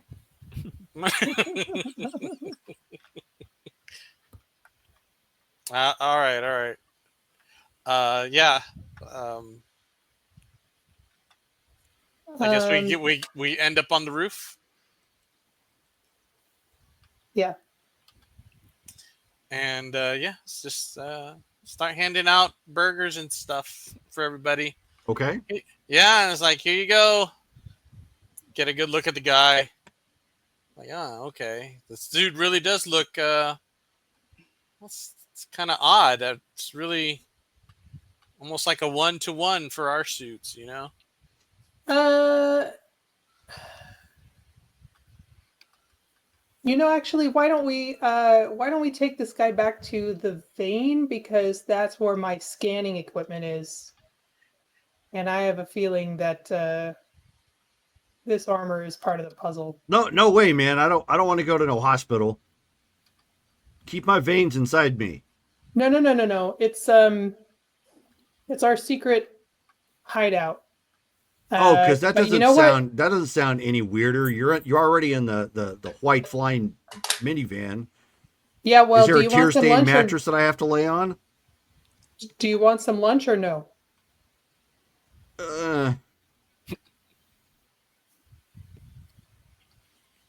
Oh, those are double patties? Boy, that looks really good. Yeah. I might have it if you don't take it. You got a few seconds, pal. Let me So look he- up the menu. So he kind of shimmies a little bit, like, around in the band sort of thing. It's like, fine, I guess. Whataburger's right, got that spicy ketchup too. Oh. Okay, why don't you guys take him in the ship, and I'll return the goods and meet you back there shortly. Right. All right. So I'll take his bag of stolen items and give it back to the police. The ill-gotten And say- gains. Yes, indeed. And I'll say, I think this is a part of a case that we're working on. We'll let you know if anything, if we need your help for anything. Thank you so much for your diligence. No, to the cops? Yeah. Okay. Yeah, no problem. So you guys are taking care of that, flying back to the vein. Those of you who are on your way to the dead drop, you walk your way across town. You get to the apartment complex. Again, it's got signs out front talking about they're brand new, they're now accepting tenants, sort of thing. Parking lot's about half full. It's a nice 2-story looking place. Brand new pool sits in the middle. How do you want to play this? Let's walk up and maybe people will either think we live here or we're like just checking this, scoping the place out. But I guess try to keep it casual. Try not to attract too much attention, I guess. Do we know what? I guess from the address, can we figure out what building and what floor? Oh, well, you were given the address, so yeah, you know exactly where it's at. It's on the second floor. Okay, yeah. So we'll just kind of, and I'm assuming it's an apartment complex where it's like it's all exterior. It's not like we don't have to walk into a lobby in order to get to the. Okay, All so yeah. exterior. Okay, yeah. So yeah, we'll just walk up like we live here, and then make our way Own the towards that. place. Yeah. Okay. So you walk up the second flight of steps to kind of look around. It's basically it's 2 units that sit kind of facing each other, pool in the middle. You walk up. It's the blinds are slightly ajar, showing that if you glance in, you can see that it's empty. Okay. I'm gonna do a quick thermal scan of it just to see if there's any like electronic things that are like running inside that are like things that would make me think like lasers or security systems or anything like Go that? ahead. Okay. What do I roll for that? Intuition. Intuition. Okay. That is a white feat. Okay. You do not see anything. Okay. All right. Sis, can you? I don't see anything weird, and could you kind of get us in there? Yeah. Hold on. So she'll take his hand. She'll walk over to one of the windows, kind of look in, and then teleport them in. Okay. I'm not going to make you roll for it. Just boop, boop. Right on the Yeah. inside. No problem. Okay. Soft AC kind of going off in the background. There's only one light on right now, but there's enough daylight that it's not an issue. Okay. Huh. The light coming from the kitchen. Okay. I'm gonna. Okay. Yeah. I'm actually gonna. Like my flight. It doesn't. There's not necessarily like energy propulsion. I could just kind of hover, right? What's that? The way my flight works, because I have true flight, but I'm not like the Human Torch where like I have to burn up in order to fly, right? Correct. Okay, because I was thinking like just to make doubly sure I'm not tripping anything, I'm gonna just kind of just hop off my feet and just kind of hover, and I'm gonna make my way into the kitchen and look for that second drawer. Well, that is easy enough. So you look at the drawer, you see that the drawer is there, and there is a small little box. Okay. I'm gonna, yeah. Fits neat, nice and neat. It's about the size. It's about half the size that you would expect something to keep silverware in. Okay, I'll kind of look at Sean and say, think I should open this now, or should we wait till we get someplace safe? It's You pretty know light. what? Why don't we take it back to the vein and open it in the danger room. The danger room, yeah. Okay. In fact, I can teleport us right into the danger room. Okay. Should we do a sweep and make sure there's no like cameras or anything that's witnessing us in here? Yeah, why don't we? It's probably a good idea. Are there any plants? There are no plants. Good question. Dang it. My one weakness, no plants. Why don't you guys go ahead and roll your intuition checks? Okay.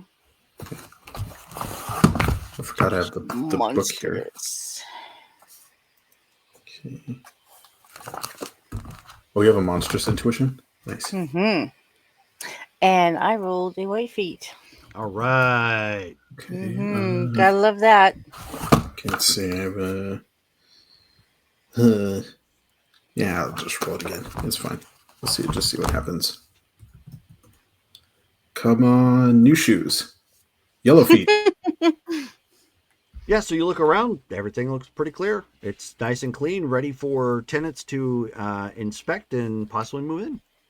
Okay, but it doesn't look like it's been bugged to catch like the sneaking superheroes in the act of You do getting not see anything of that nature. Okay. Okay. Yeah, no, the place looks pretty nice, actually. If my house ever explodes because somebody knows where I live, maybe I'll try to live here. But yeah, let's get out of here. Okay. And she will poof them right into the danger room. Okay. So you guys are back. Everybody is now back at the vein. Okay. I'll turn to Sean and I'll say, thank you. The legacy imposter is currently sitting out in the open, bound up in some sort of magic binds. How about looking greedily at the fast food that has been brought with. How about I head up there? You get in your suit and I'll just watch from up above. Okay. So I'll suit up and then I'll open the package. Okay, sure. For frame of reference, if you were to compare the Legacy to the Avengers right now, Mm-hmm. this would be the equivalent of Thor and Hercules looking at a small box and over preparing to open it. Yes, Yeah. but we Yeah. trust nobody. Yeah, well, except that just like Thor, I am also a scrawny man on the inside.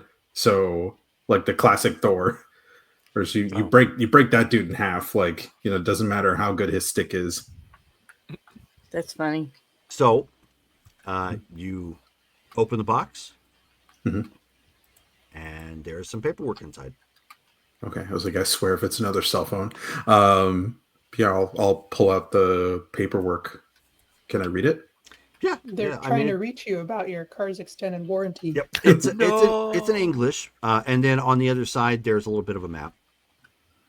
Okay. It's rough, but there's a little bit of a map. Okay, but I'm assuming it's a map to Transnistria. Does it, or in Transnistria? Presumably, it's of a part of Transnistria. Yes. Okay. But it's details on a deviant slave trade ring.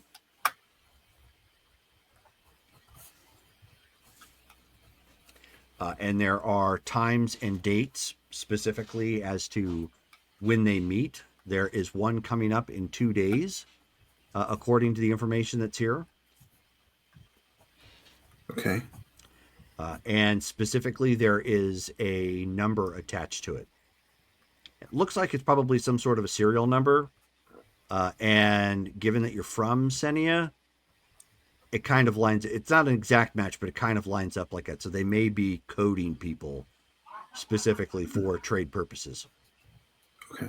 So do I think that the serial number is somebody that this is a person I need to go and rescue from this Probably this thing? Okay. Mm-hmm. Okay. Okay. Yeah. So I'll kind of beckon, show him closer, and I'll say, "This is a this looks like it's a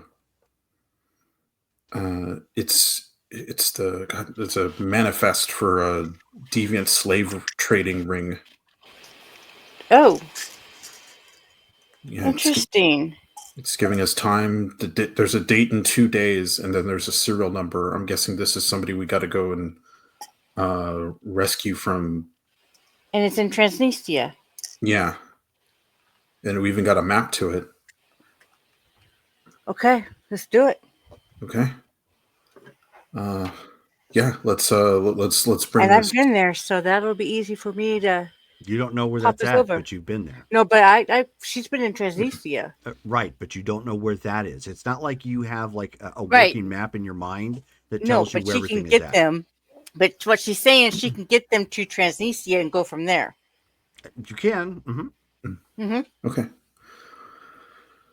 And then, okay, this is definitely wipe the sweat from my brow, because if it means we get to bust up a deviant slave trade ring, hey, that's good news. I was worried that they were going to ask me to do something like something evil. Oh, Technically, that That's- is. Just depends on. Technically, that is just depends upon who you are. oh yeah. Well, I think Pulsar's very anti-slave trade, so he's definitely going to be like, oh, thank goodness. Okay, yeah, let's. Yeah, You don't okay. have He to was pay me for this he was one. waiting for the explosive box of candy, sort of Yes. thing as he opens it up. Yeah, no, I was waiting for this dude to be like, I need you to go and kill the president or something like crazy like that. I'd be like, whoa, dude, I don't want to break the law, but no, he's asking me to do stuff I would do normally. So I'm like, oh, sweet. So yeah, let's go. Let's go see what let's go talk about this with everyone else and kind of see. I smell Whataburger. Yeah, yeah, me too. Hopefully they bought enough for everybody. That'd Yeah, be kind of hopefully. rude if they So didn't. everybody is back together at this point in the relatively the same room. I'll let you guys take it over. Everybody, please interact. So, yeah. So she walks out with her brother and comes to a complete halt when she sees the other dude in one of their uniforms. This is Electrum been at it again? Yeah. Hello. I I believe this fellow, as yet unnamed, is joining us from the United States of Canada. United States of Canada. That is a thing? Nope. Is Not, he not, Yes, it not in this is. dimension. Not in this dimension. Drum? Does he look homeless?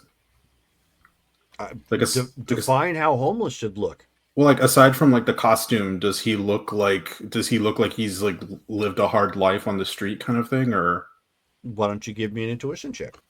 I will hopefully. That's a pretty hard request to just come out with when they're in some sort of costume. No. Yeah, well, but like, is his face like clean? Oh no, okay, white feet. So you're not sure, but he's also wrapped up in some sort of crimson energy of some kind. Mhm. Looks like Okay. bands, so unsure. Hey, Black Mass.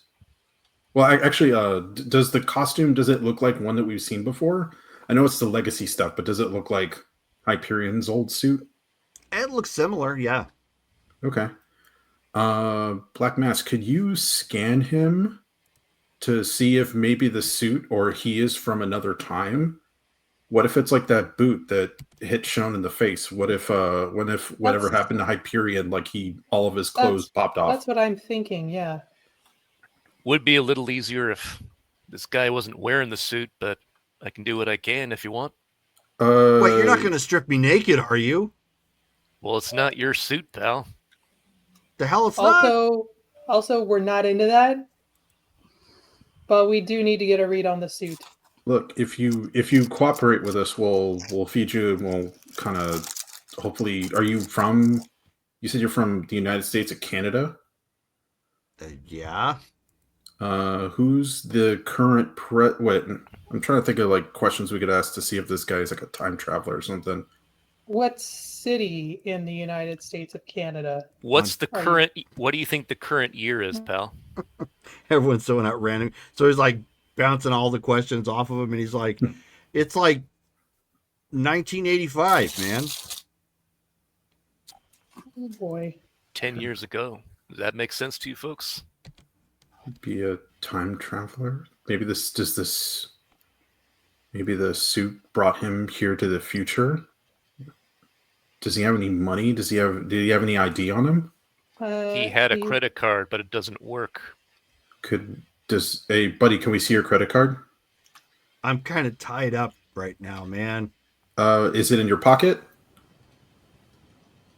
Dude. I might point out, it is possible my schooling was not so great at the time, but I might point out that even 10 years ago, there was no United States of Canada. You That's what I are was thinking, correct. too. So this guy is from a different reality. You've all run into this before with me and who I was with. Well, it's either different reality or really a different reality. It's just going to kind of tap her head with her finger. Yeah. Hey, from where I'm from, you guys are the crazy ones.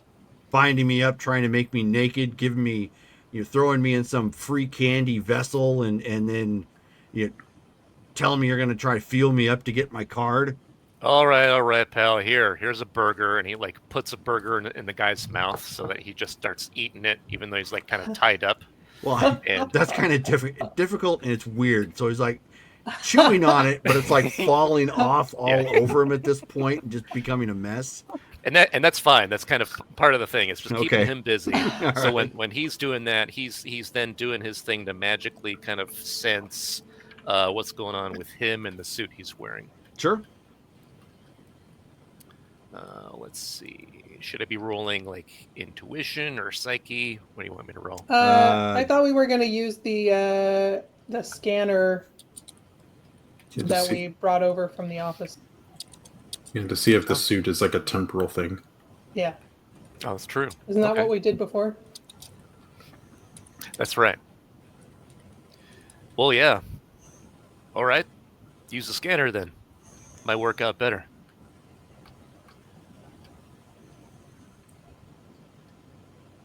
So go ahead and roll your reason then with the scanner. Pew. Is Black Mass doing it, or am I doing it? Probably you. Whoever's utilizing the scanner. All right, I'll roll my TY6 reason. Yeah, Red Arsenal's like it's powered by some sort of electricity. You're not wrong. I understood that reference. That's funny.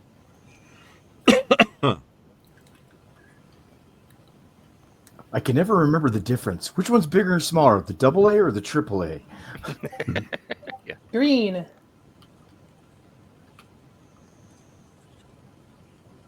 Green Pete. Okay, well, you are definitely picking up radiation markers similar to ones that would be indicative of somebody who is not from this particular dimension. Of course, Well, that it looks you already kind of confirmed that with your conversations with them. It looks positive to me. What do you guys think? So he's from another dimension, like altogether. And the past, apparently. Yeah, but a past that has a United States of Canada, Right. wherever he's from.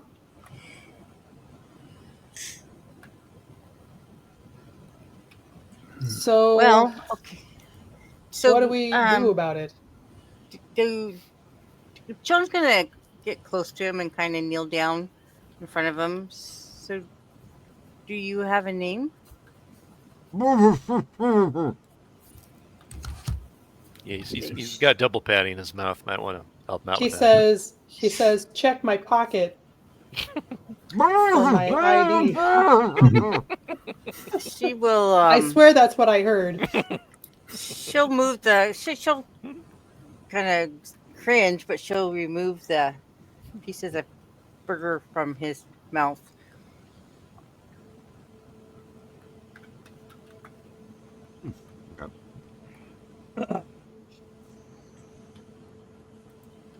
So he finishes at this point and he's like, no, don't go feeling me up for my stuff.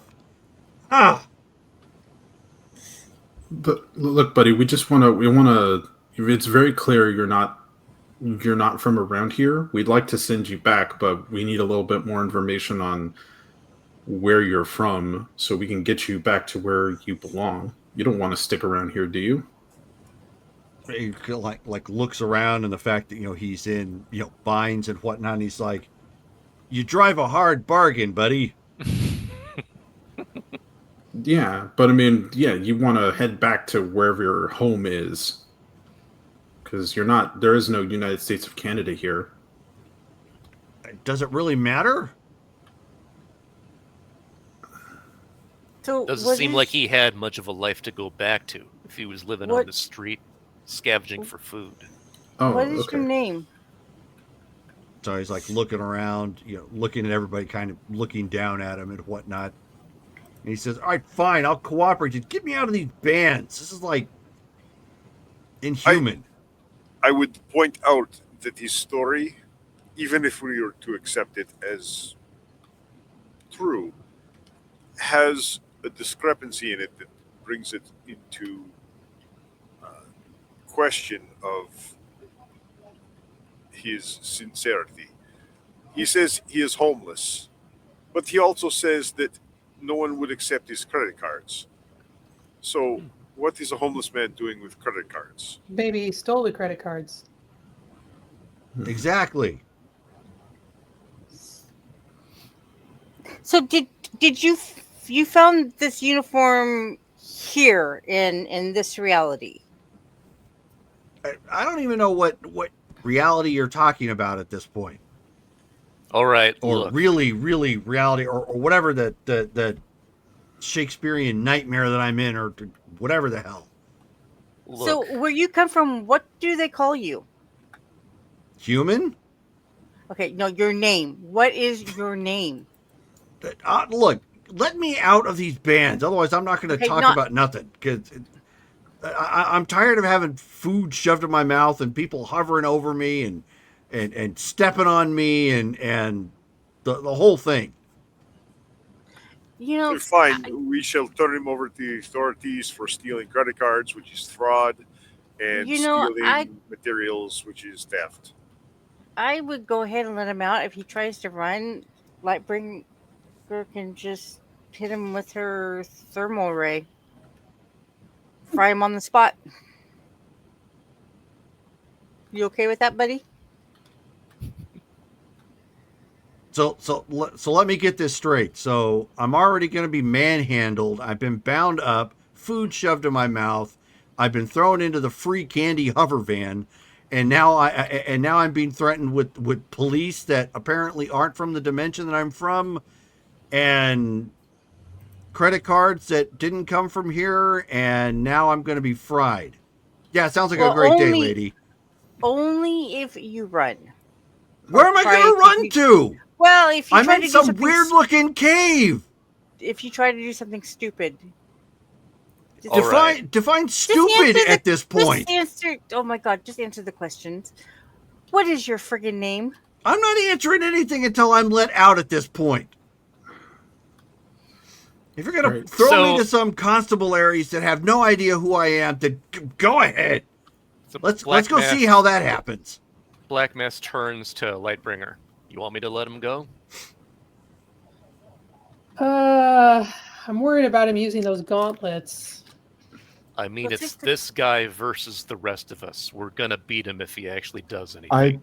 I believe we should be fairly safe against him. He's more frustrated than anything else. He does have a point. He's kind of been manhandled a bit, and we could have been a little softer with him. So Black Mass just like makes a motion and the bands dissolve. So at that point, he quickly gets up to his feet and he starts like rubbing his wrist and like contorting his body. He's like, "Oh my god! Oh,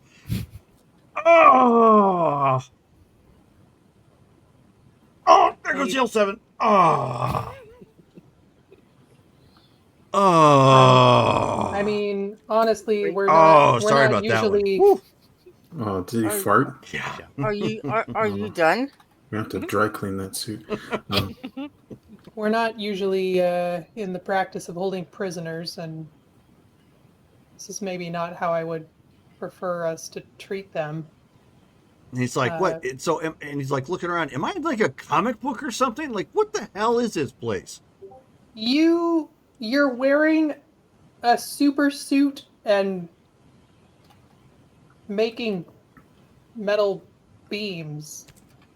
Why do you... This is a super suit? Okay, maybe we should all just sit down and eat. And I think we're all a little hangry right now. So let's... I mean, he's still got like mustard and ketchup and everything, and like a little bit of condiments and whatnot all over his face because the burger was shoved in his mouth.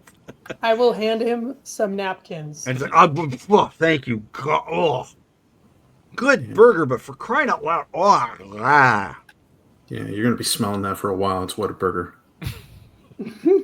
But yeah, so look, it's a what? Or yeah, but yeah. So look. Just we're not in this to hurt you. We just want to find out, what's going on. Funny way of showing it. Some sort of weird BDSM sort of thing going on. Just Look, buddy. Do you have superheroes where you come from? And so he looks at it, and his mouth kind of drops. He's like, "What?" That's a no. That's comic book stuff. Did I jump into a comic book? Do you even remember how you got here? It was rainy. So I hunkered down someplace to wait it out. Did anything strange happen to you while you were waiting? Like any flashes of light? Did it feel like you missed any time? Anything? No. Even when this suit appeared and landed in your lap? No, dude, I told you. I mean, it was weird, but there wasn't like any sort of like coming to God moment or whatnot. Did you notice something happened after you put on the suit? Like, do you put it on and then you suddenly found yourself in this weird place? No. I just had some really cool like armor stuff at first, and then it looked like it was, I don't know, like in pieces or whatnot. So I kind of put it back together, I think. Wait, so you And then reassembled the suit on your own? you're looking at me like that's weird. No, I'm like, or were you like a? Because this stuff is pretty technical. Like, were you a scientist or something? Kinda, not anymore. Oh, We really? don't know your name. Oh, Can you give us your name? I guess that really won't matter because I guess I'm not from here, and it's not like you can look up like any addresses that I may have actually been at. He starts like looking around for cameras and whatnot. He says, It'd just be nice to refer to you as something other than just you. call me Jake. All right. Hi, Jake. Hi. Hey, You can call me Shone.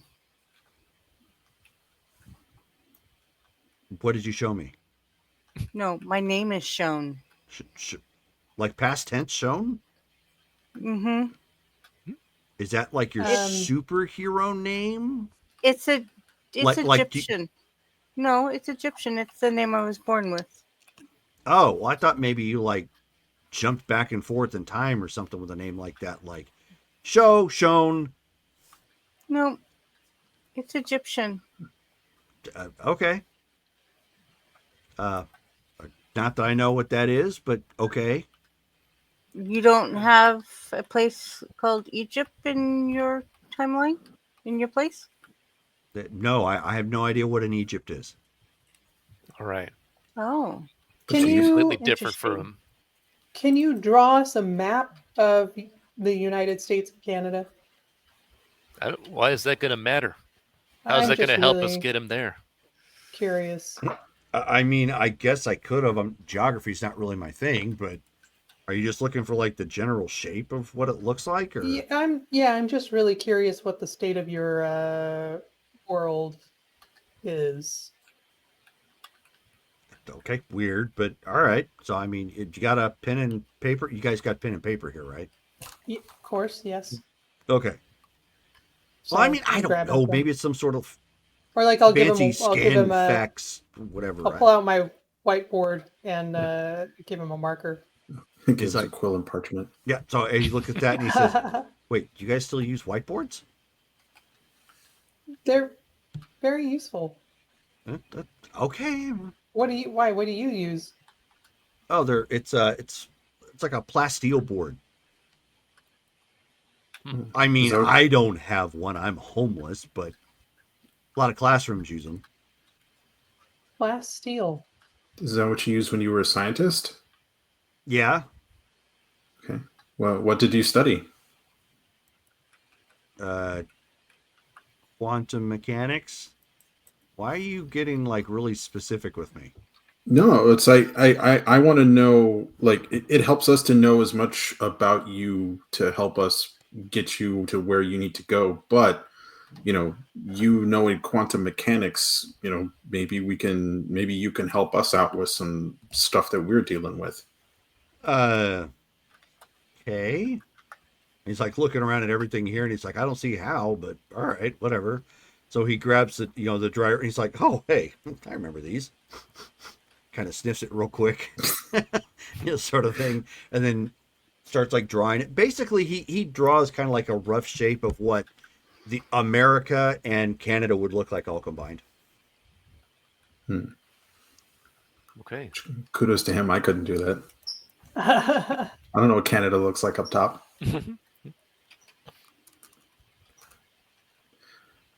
Okay. Quantum mechanics, huh? I mean, What's your technology like? How do you mean? Well, you use plasteel boards. You guys don't have plasteel here? Not as such. Wow. Yeah. And he peeks back out at like your high tech stuff out there, and he says, "You're not pulling my leg, are you? Because that's like everybody has that where I'm from." I'm gonna show him my watch and then like tap it and pull something out. Like not like I'm not gonna switch my clothes, but I'll pull out Your purse. I mean, you could just sure. a pair of pants. I mean, just something mundane. Anything. Yeah. Yeah. So Something. And so he's like, "Whoa, okay, seriously, how do you not have plasteel here?" You know, I guess that technology just diverged. Okay, but I mean So this he's is kind of cutting edge. So he's like, "Okay, but This is that's not- like a multi-phase quantum state," and he's like holding your hand, like touching it, whatnot, and it's like a multi-phase Okay. quantum state device. Like Yeah. it took the molecules from your pants and put it in that stasis device. Yeah. Is that how it Yeah. works? Okay. Guy So knows his stuff. he knows Okay. his stuff. What Okay. ab- I mean, that's all theory where I'm from.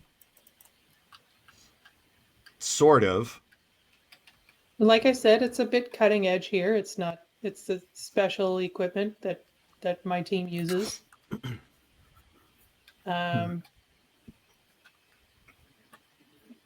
How did you come to be homeless, Jake? What happened? War. War with whom? Oh, the Sino-Russian War. Are you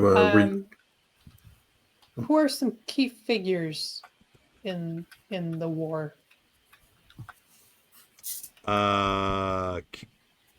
Key figures how? Or like nations? Like people, yeah, nations, people. That was China and the Soviet Union finally going toe to toe with one another. What year was the war? 75. 1975.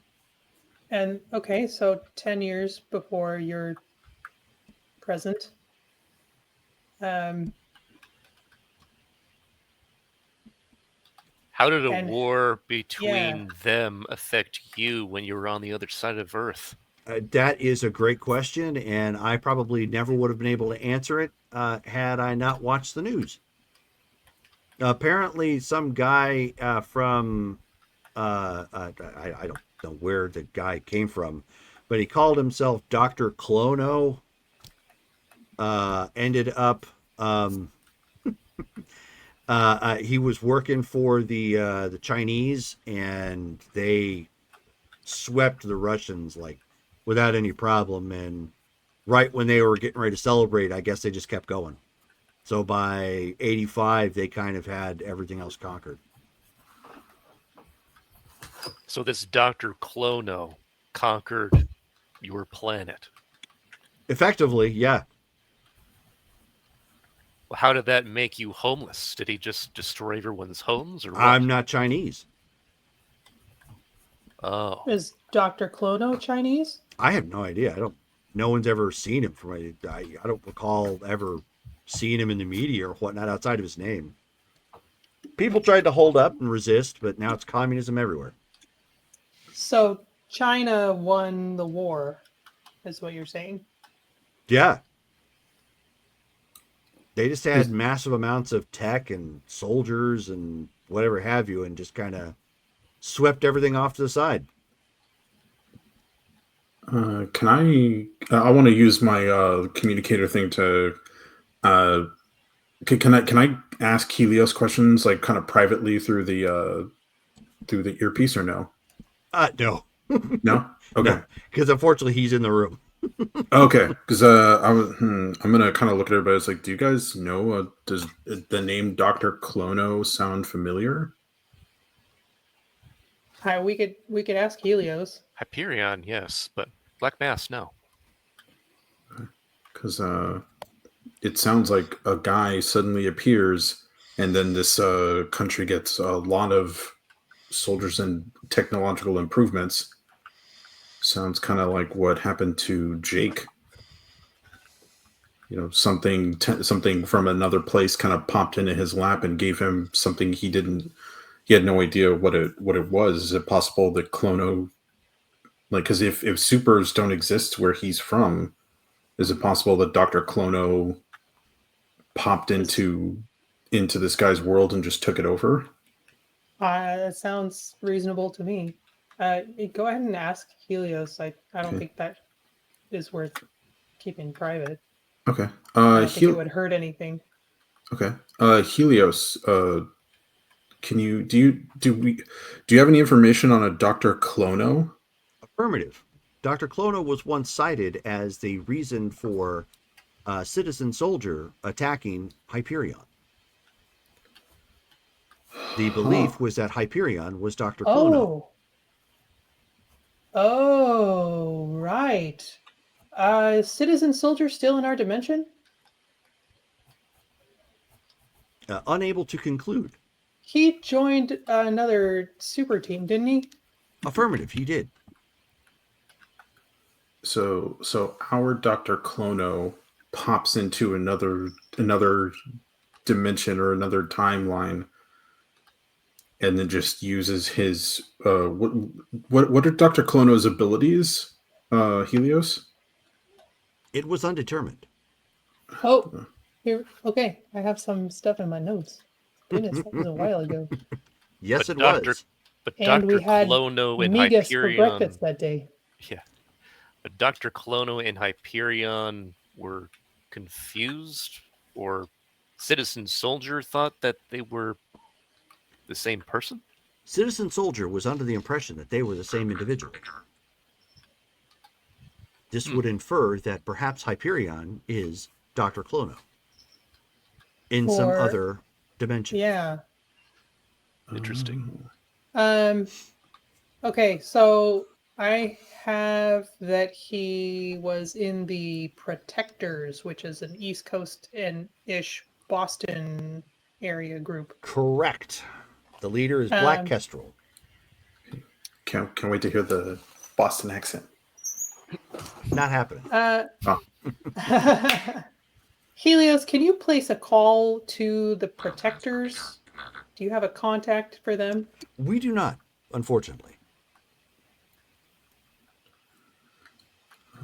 Jerome, did we see the Protectors at the? Well, I don't know, because if they were in Boston, maybe they were did they participate in the battle for New York? Not in the. They were out and about elsewhere. They were not involved directly in the battle for New York. Okay, they were parking a car in Harvard Yacht. Okay, yes.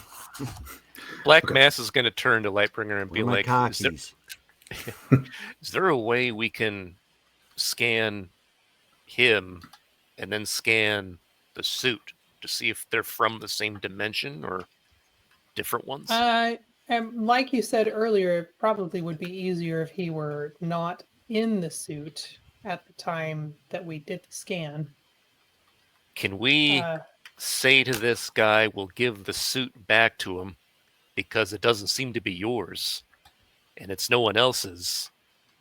Finders keepers. He really likes it. Time he's raising his hand. He says, this guy is present and would like to be a part of that conversation.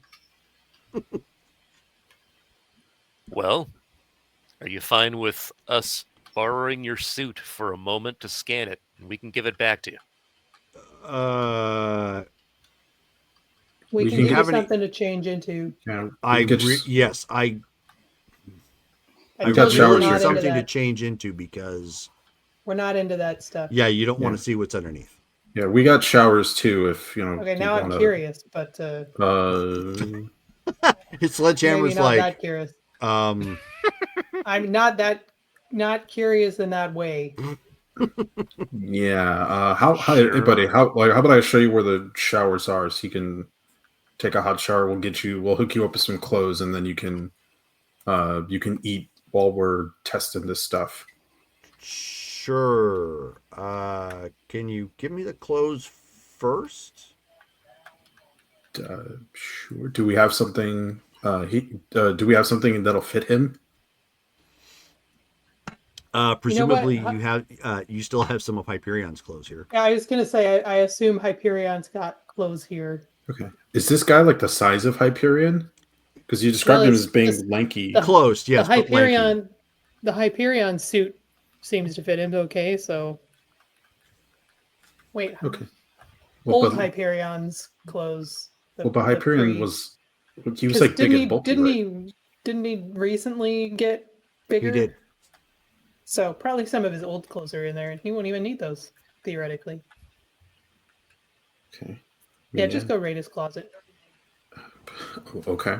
But yeah, we'll I'll go grab some clothes from Hyperion's closet, which I don't know if I've been in that room, but yeah, It's very Everything small exists. because it doesn't. He doesn't have a bed. He doesn't need one. Yeah. He just has a charging station by the wall. I imagine it's like Cyborg in the Teen Titans, where it's just like a flat thing. It's like that like kind of leans. It's like a mechanical thing. Yeah. But yeah, I'll raid his drawers and grab some clothes. Okay, sure. So he goes walking off to go take a shower and get clean. This uniform, does it perhaps have a name tag or serial number in it? I mean, guess I have not got the uniform, so I don't know if such a thing is built into them. Who designs the uniforms, by the way? Yeah, we originally got these from Meredith McCall, and maybe it's a good idea to find our own source of costumes. Yeah, I don't have one. Well, I don't know if I need one. Yeah, you kind of have your own Yeah, it'd probably just burn off. thing. You know, Sledge, where do you over get the your outfit. costume? And so he kind of looks and he says, I made it? Coals. Huh. Sort of. I mean, we had this conversation a long time ago, Yeah, you're right. So parts of that, I had to outsource, but I mean, I bet Hyperion could make it. Wait, what are the chances Hyperion has actually been jettisoned to wherever Jake is from? Anything's possible at this point. Well, the only way we're going to know that is if we get good readings when we scan things. If we put all this info together, it should actually help us out to figure out why things and people are moving from dimension to dimension. Like if this Dr. Clono went into this guy's dimension and just helped China defeat the entire world, this is something serious. What if this guy is hopping between dimensions and messing with those Earths? Or perhaps some of the other theories of there is each of us existing in the other dimensions, and the Dr. Clono that he knows is actually from that dimension and not one from this dimension that hopped there. That's a good point. Yeah, we need more info. But this suit, I think, is the biggest question, because if none of you really recognize it, then who made it? And if they all come from the same maker, maybe that person knows who she made or he made this suit for. Yeah, If it's in fact from this dimension. Yeah, Right. That's good. That's a good question. I just thought Hyperion made all the suit stuff. He seems to be the guy who makes things. So maybe Quantum Unlimited goes and starts a clothing line for superheroes. Hmm? I mean, That could be an interesting study. kind of in that same vein. How do you guys feel about? I mean, if like I don't know what we're gonna do with Jake, but like he seems like he's pretty smart. Why not is it possible to maybe get him a job at Quantum? Like that way he can kind of earn a living. We can kind of put him up in a actually showed and I saw a really great set of apartments that are hiring or that are looking for tenants. He seems like he's had a hard go of it while we're trying to figure this stuff out. Why don't we try to set this guy up, kind of give him a new life until we can, until we figure out what we're going to do. Does the legacy? I mean, does the legacy not follow the laws of the land? What do you mean? The guy's got to become a citizen. He's not from here. Oh, Well- right. I was referring to the fact that he's a thief and he attacked law enforcement. That too.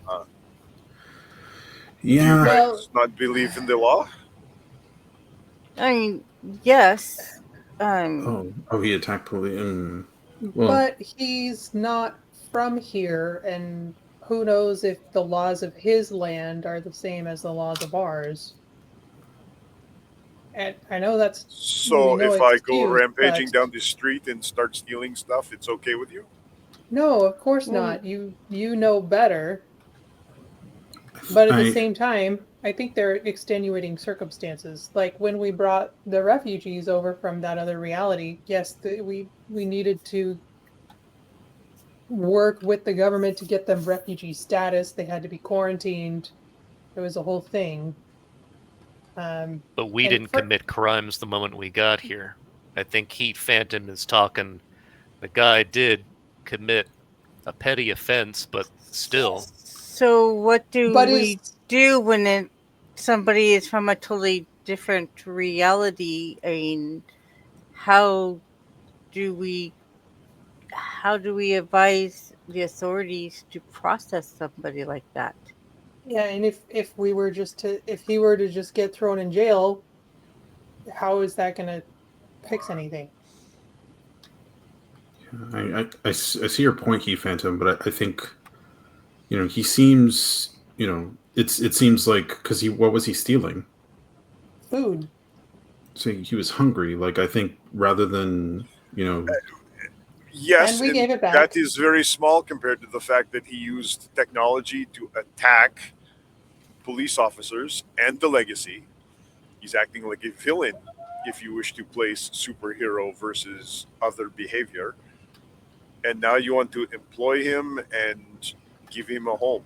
well, I think there's a difference between somebody who is like this Dr. Clono guy who is taking over like an entire reality versus a guy who showed up in a place where he doesn't have our money, he can't get food any other way, but he's starving. Like, I understand your point, but I think rather than locking him up and, like, which is not going to help him do any better, if we can give him the opportunity, I mean, even with, putting people in jail, if you can rehabilitate them and get them into a situation where they don't have to rely on crime, I think there's a difference between somebody who, steals because they're hungry and steals to be malicious. Very good. So now I know the legacy does not follow the law.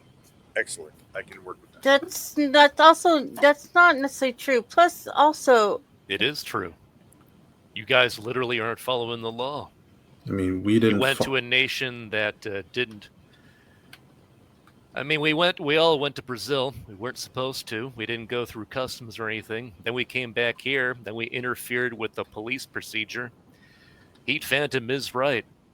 Technically, we should actually take this guy to the authorities and see how they want to process him.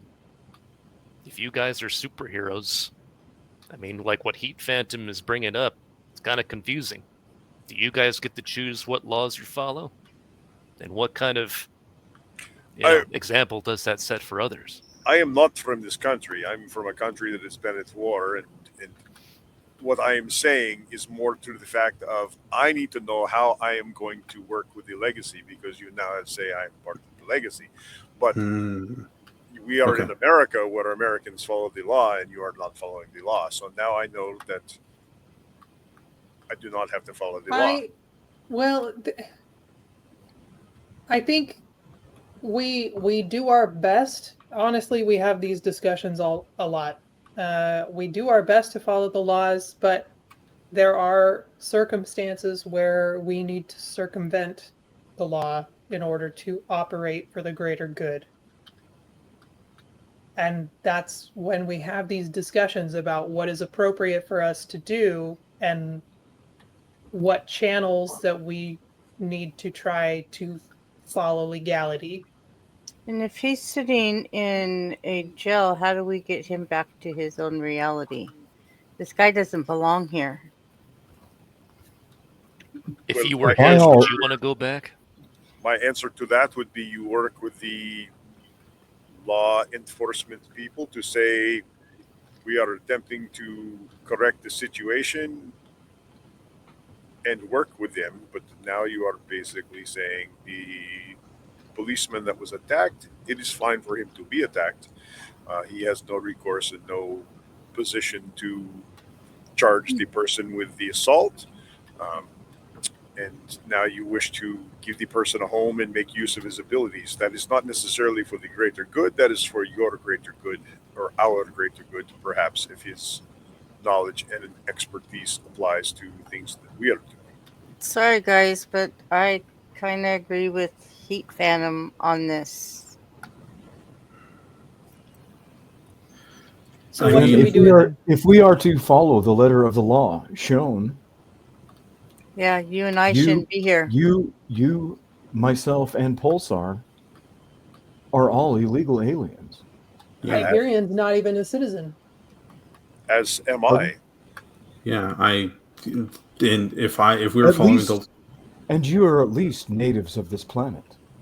We are not. I mean, I don't know what the right answer is. Usually, this is something Hyperion surfs through, not me. You know what? I have an idea. We should enlist the help of our PR/lawyer associate to navigate some of this. And honestly, now that aliens are known to be real, that's, I'm sure, opening up a whole new dimension of law. So, Literally. yep, we gotta figure out those rules. does the U.S. does the U.S. or Strongford have like laws about how superheroes are supposed to conduct themselves? I'm not sure, actually. Because I mean, the police let you take this guy, right? They let you take Jake. They did. I didn't really give them an option. Okay, because I was gonna say like if there was like I don't know. I just No. assumed you guys were cooperating with law enforcement. So no, you guys just take their prisoners and Well, I mean, we don't Convicts? have like a formal agreement. I don't know. When I worked with Sledge way back in the day, we would usually turn over the bad guys to the police. But we also didn't have a way to confine them. So we could take this guy downtown, present the situation. It's going to be weird to him. I kind of doubt the police deal with interdimensional refugees. I know that's kind of a thing here in Strongford, but who knows what they're going to say. Maybe they'll let him go, but it's technically up to them, right? Right? sure, that I mean, you can makes still sense. scan this guy and get this information that you need, but then follow the law. That's the whole point, right? And that's just good me. with I'm that. not technically part of your team. I'm not leading you guys. I'm just saying. I used to be a leader of a team. They're gone now, but we would try to do what we could. As far as following the law, we did other things that were more of a supernatural nature, so the law didn't factor into it a lot, but here, I mean, from the time I've been here, it seems different. You guys have a mix of everything. So, if you have due process and law, you might as well follow it. It's only going to get you better reputation, and it's better for your soul. I think we should get him a lawyer to protect any rights he may have. He is a person. So if we turn him over, he's not totally defenseless. It's not bad. And if you have this lawyer, you do not necessarily need to turn him over as long as the lawyer notifies the officials and the other lawyers about his presence and his situation. You know, I know just the guy to take that on.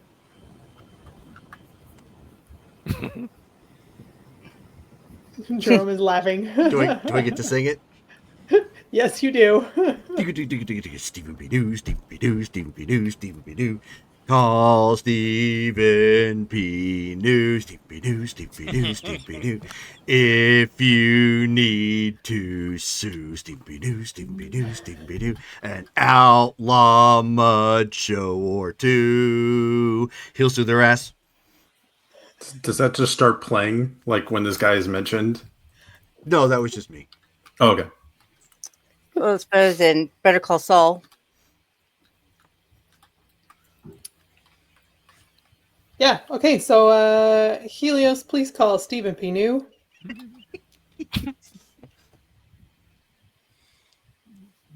Affirmative. We'll place a call. So you hear it in the background, chiming. Does it play Kenny G? Not during a phone call. Oh, It's ringing right now. You can't do that Oh, while I you're see. ringing. okay. Not connected to anything. So then at that point, Helios says, who am I connecting this phone call to? Bring. Hello, who am I connecting this phone call to? Bring. Stephen P. New? So Helios hangs it up. I cannot confer with an attorney on your behalf. I am not even an AI. You mean who on our end? Correct. Is somebody going to speak? Yes, I will speak. Okay, so as it dials. as Lightbringer. So it dials again. Then it patches through. Hello, you've reached the law offices of Stephen P. New. Hi, this is Lightbringer from the Legacy. Is Oh, Mr. New hi! available? I've totally seen you on TV. You're popular.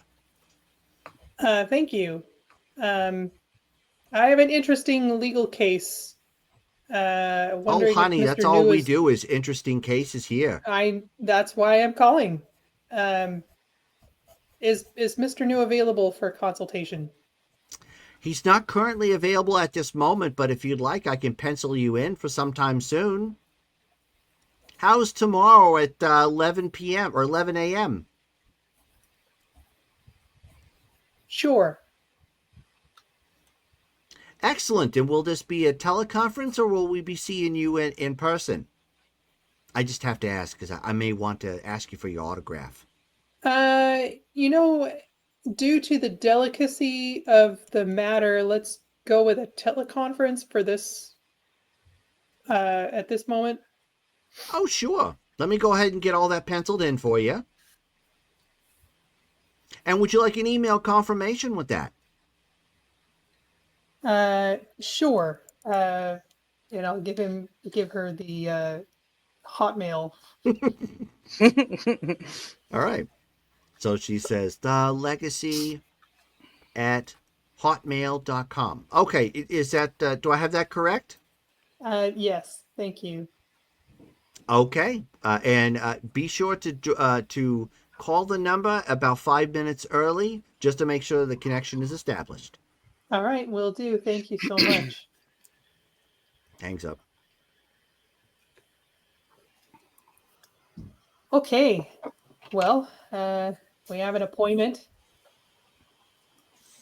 Mr. New is definitely the right person for this job. That's the guy with the commercials, right? And the jingle?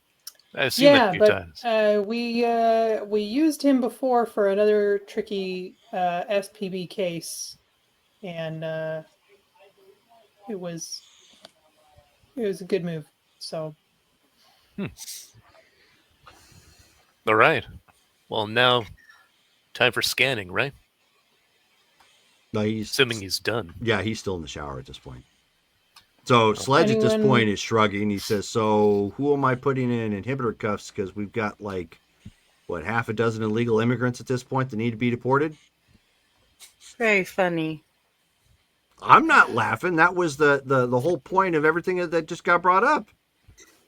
If you're going to follow letter of the law, and he kind of points around, the table here, like over half of you need to go. Yeah.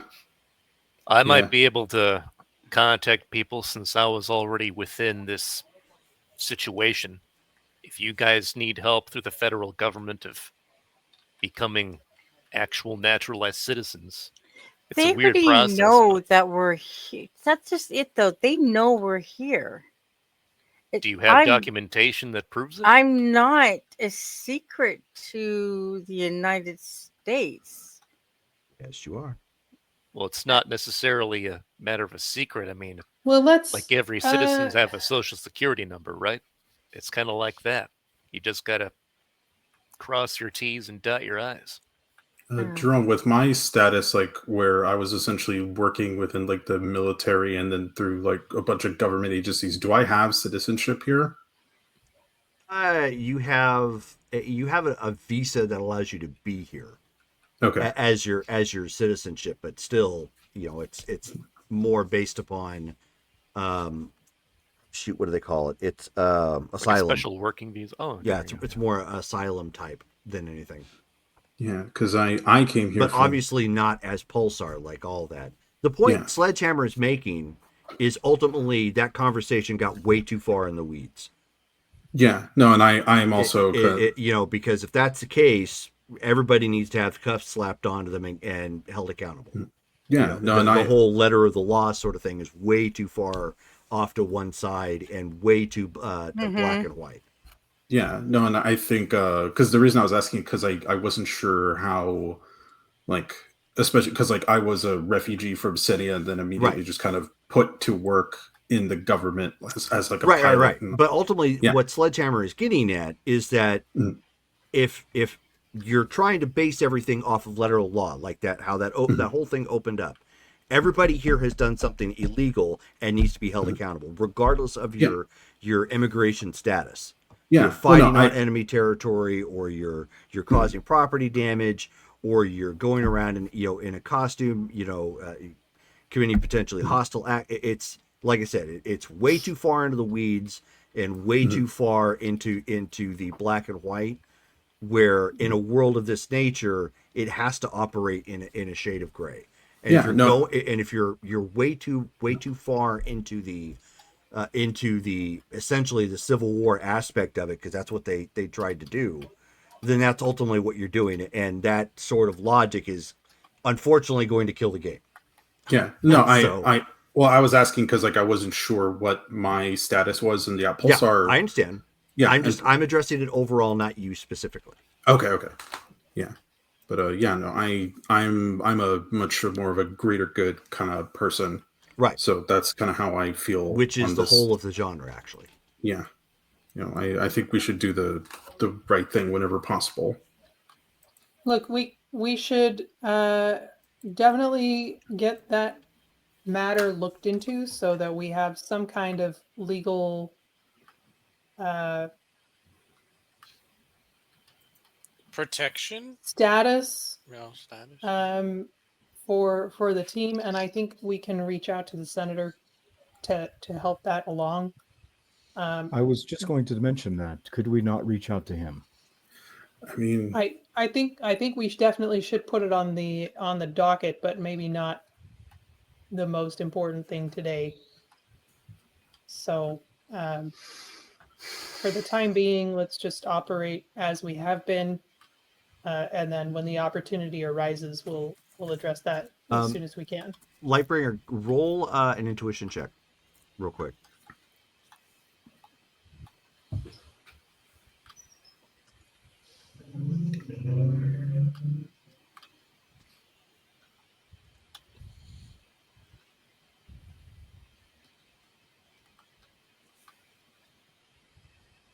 White.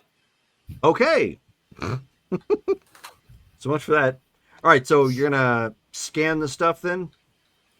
Would anybody mind checking on our guest? Yeah, I'll go do it. I'll kind of head to the showers and just kind of peek my head in and be like, Make sure he didn't jump out a window or something. "There's windows in there." No. Yeah, Or no. within the. Yeah. Be like, hey, Jake, you doing all right? Well, you heard him like singing as you like approached. Okay. Is Yeah, he singing Kenny G? Nope. Yeah, it's Kenny P. Because then Nope. it's a He different was reality. singing Electric Youth. It's true, you can't find it. Okay. Hey, Jake, you Yeah. doing all right in there? Yeah. Okay. Yeah, just checking in on you. Do you need anything? Nothing you can provide. Okay. Like there's shampoo, there's all that stuff. Oh yeah, no, we're good. We're good here. Okay. I'm gonna I'll close the door and then I'll check in and be like, nah, he's still in the shower. Seems to be having a good time. Okay. Well, let's do another reading on the suit, so that we get a more accurate baseline. And that's me rolling reason. Yes.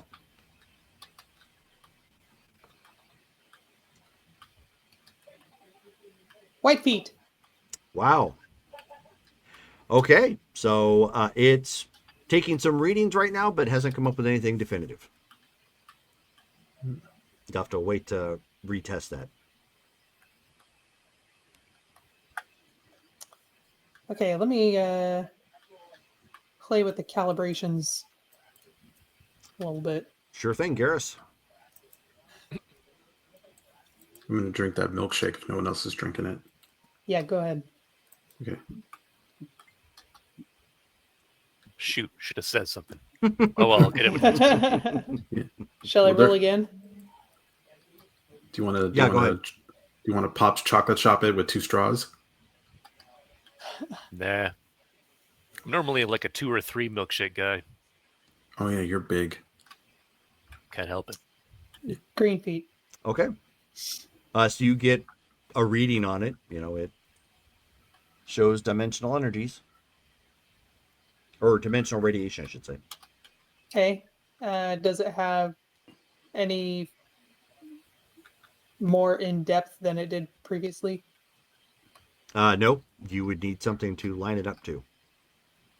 Because we scanned it earlier while he was wearing it.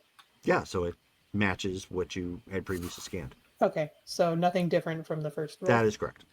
Okay. Does it match the boot, the one that hit Sean in the face? That is a great question. You'll have to go get the boot to check it. Oh, yeah. I'm gonna fly and grab the boot because I'm being helpful. Yes. Good idea. So Pulsar, real quickly, with shake in hand, straw still stuck in his mouth. He's like, "Oh, hey, boot!" Runs off real quick to go get the boot. Track the boot. Oh my god, these things are. They have like a 32-ounce milkshake at Whataburger. It's crazy. Oh my gosh. That's Dang. huge. Yeah, it's really That's good. ridiculous. Yeah, I bring back the boot. All right, I will. Do you want me to roll to scan the boot? Yep. Oh, do we not have the reading from before? It didn't print out on a dot matrix printer. Oh, No. no. No, Green dang. Green We should. We should Yeah, bring that so up. you've got the reading now on that boot and the outfit, and they do not match. Okay. Interesting. it stands to reason, of course, that the boot, because you guys were there for that, was from here. Oh, right. So if the boot ultimately represents your baseline. Okay. So, in your investigation of this garment, um, are there any discrepancies or differences between the materials we would normally use to create such a garment and the materials that are in this garment? Yeah, like that Let's take a look. plasteel stuff that he was talking about, right? Correct. If it's not from here, or potentially not from here, is it created in a different way than we create our clothing and materials? Let's give it a look. Does the legacy exist in other dimensions? Is Electrum wrecking homes and other timelines? Didn't we scan like where Hyperion disappeared and that had the signature we were looking for? See, it had a reading. I guess yeah, we could check to see if it matches the suit. So, so as you check, and that's actually a good question, Matt. So, it does come up with an unidentified element in there, centered around the gauntlets, which makes sense because he indicated he did some tinkering around there. Do I understand the technology Of the gauntlets? the gauntlet, yeah. Okay. It looks, it's structure wise, it's not something Hyperion would have done, but it operates actually on the same basis as his base quantum abilities that he had.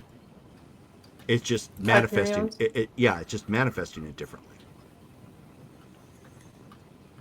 Instead of like making those multiple shapes and making them tangible and whatnot, it's actually making it into kind of like a solid radiation or a solid energy. I wonder if this guy is like the Hyperion of his timeline. Because it sounds like Go ahead. No, just like it sounded like if it's kind of under a similar type of baseline to how Hyperion's like copies things work. I thought Hyperion was like a robot or android, right? Not like a living person. Yeah, but there's discrepancies though, because we met another Lightbringer who warned us about the future virus thing, but she apparently I don't exist in that timeline. She had never heard of me, so like wherever this guy is from, it's is it possible this is like a multiple universes? There is a Hyperion in every universe.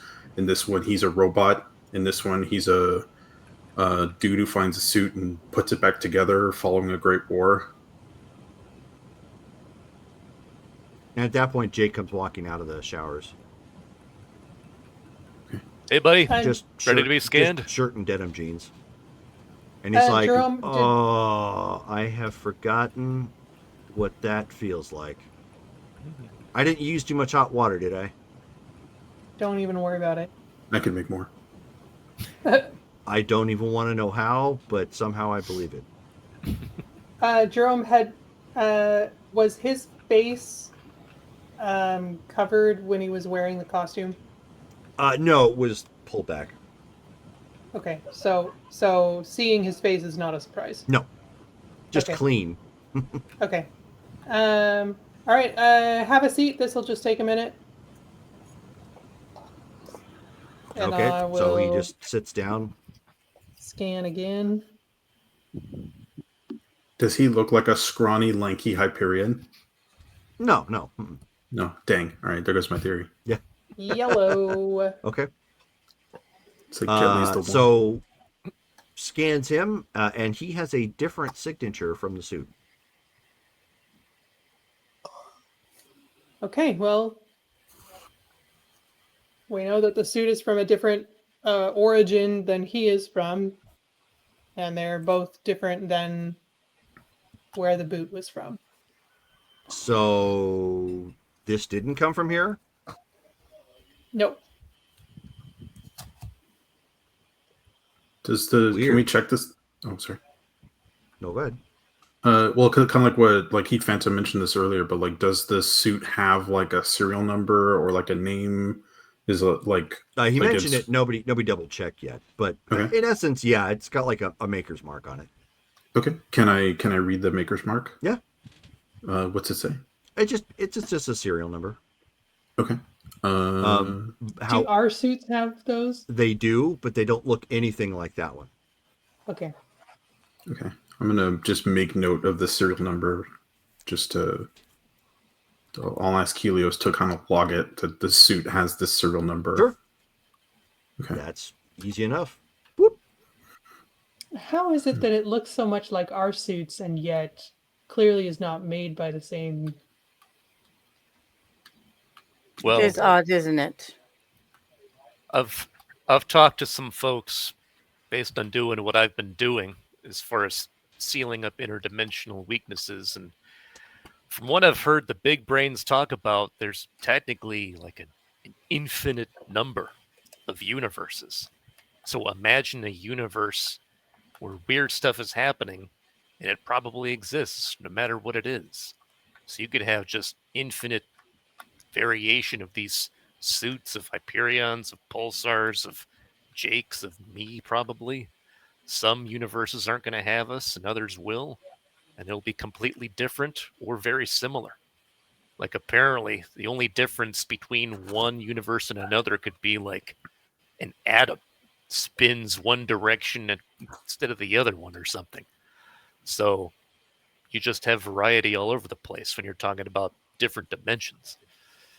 That's why it gets tricky. Yeah, so how does that help us find Hyperion? And how does it help us potentially send Jake back home? First off, Jake, do you want to actually go back to where you're from? Oh, hell no. Right. Figured. Sounds like a bad place. No offense. Okay. No, absolutely well, none taken. There's no, even with what I had, there's no way I could do anything to stop it. Well, and Do you mind if I ask a question though? sure. So what happened? That's the only thing I haven't heard so far. Everything is presumptually like this is over here and that's over there and all this stuff doesn't match and We're trying to find someone, and he might have hopped dimensions. Pretty sure he hopped dimensions. You seem like a smart guy. You said you know like quantum mechanics. That's a tough like discipline, isn't it? well, I mean, yeah, but I don't know how it lines up with here. How about we tell you what's going on and you give us some feedback? Seems like you've got a brain on you. Okay. So, Yeah, I well, you know what? Can I get a burger first? Knock yourself out. Okay, cool. So he like We're out of shakes though. I drink all of them. he's like, no, it's fine.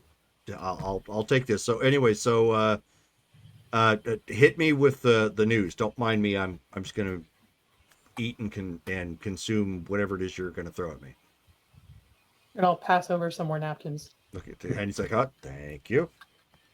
Not only this time, he's like, putting a napkin on the shirt at this point. Oh, he fancy. They have manners where he's from. Now that he's clean, he can afford to, yeah, he feels Be human more- again. yeah. So who's gonna fill him in on what happened? Do you want us to like role play us filling him in, or You can don't we have give to. him, I like, just want to know who's Okay. doing it at all. I feel like it should probably be Lightbringer. She's our de facto leader and the brain of the bunch. Okay, I will relay to him what we know so far.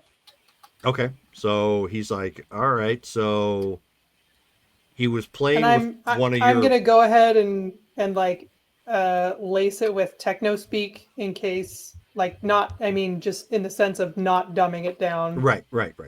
because presumably he may actually understand it. Okay, so he's like, okay, so if I understand correctly, he was playing with one of your quantum space watch things,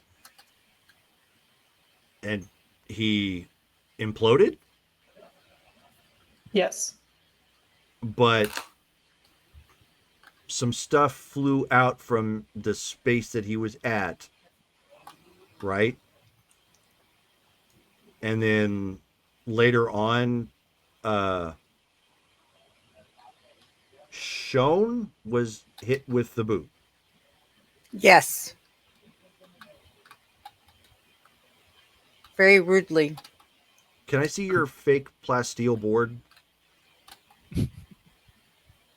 The whiteboard. Yeah. So She'll he hand him the Yeah. marker okay. back. So he like starts like wiping, the crude map down and starts trying to jot some stuff down, trying to like figure it out. And he says, "Okay, so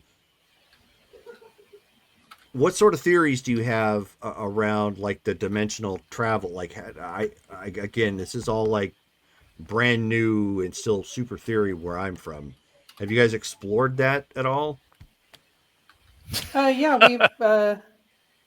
Okay, we've you're laughing ironically. I take it that's a yes. Kind of a So, lot, yeah. her, Mainly because of her pointing at Lightbringer. we found ourselves in a different dimension and had to put our heads together to get back, and that's where we found this guy. And Wait. obviously, So you went someplace else and you managed to get back to here? yeah. Would you like to see the white paper I wrote about it? You, yes. Um, I'll go get that. Okay. And Helios, can you print out the white paper for interdimensional travel, please? no, I've probably got like a file cabinet with all of my research, she just does, for but so safekeeping. he's like starting to pull up the tractor feed. And of course, she No, says like, "No, I've got it. I've got it." And there's two. yeah. That's too. he It's too gets a many little pages to he print gets a little out. frowny emoji pulls up on the screen. It's, Oh. Thanks. We don't have time for 300 pages to print. understood. You wrote Um, 300 pages. Oh my goodness. Dimensional travel is complex. There's a lot of equations in it. Oh yeah, I believe it. So I'll run out of the room and go grab it, and then come back and like Okay. lay this stack of papers on the table. So he starts like just looking it over and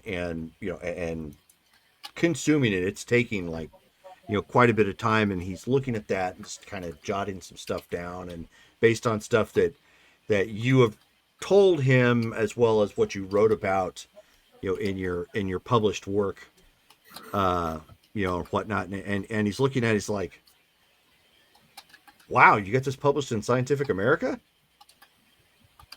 Yeah. Wasn't sure that they would actually believe it, but so far it's been pretty well received. That's I take it that's a big like science magazine, right? Like where other Yeah. scientists. Wow. Uh, Okay. Yeah. So he's like, kind of you go again, going over it again, and he's looking. He's looking at everything here, and he says, "So if I'm looking at this correctly and based upon your paperwork, it's a matter of finding the right coordinates." Yeah, but with the data that we've been able to gather through the scanner, we really don't have enough to triangulate where he's gone. But you said, and he's pointing at Black Mass. He says, "You are.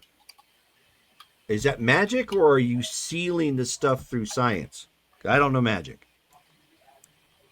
I've been using magic to track where it happens because it can have an effect with that. But then we have some interdimensional spikes that can try to actually seal whatever problems there are between dimensions in certain Oh, spots. okay. So where did this event where's ground zero? It's over Which- there. Which 'Cause it- event? The the gra- Hyperion event or the Yeah. original? Yeah. Okay. When Hyperion disappeared. Yeah. Okay. He says, "Can I borrow your big screen?" Is your screen Yep. smiling at me? Oh, that screen. Yeah. Oh, he's not talking about the whiteboard. No. Yeah. He's Helios. pointing to Helios. Yeah, just call him Helios and he'll respond to your queries. Wow, voice activation, super sci-fi. Okay. Helios. So he kind of, he responds and he says, "I'm gonna type on your keyboard. Is that okay?"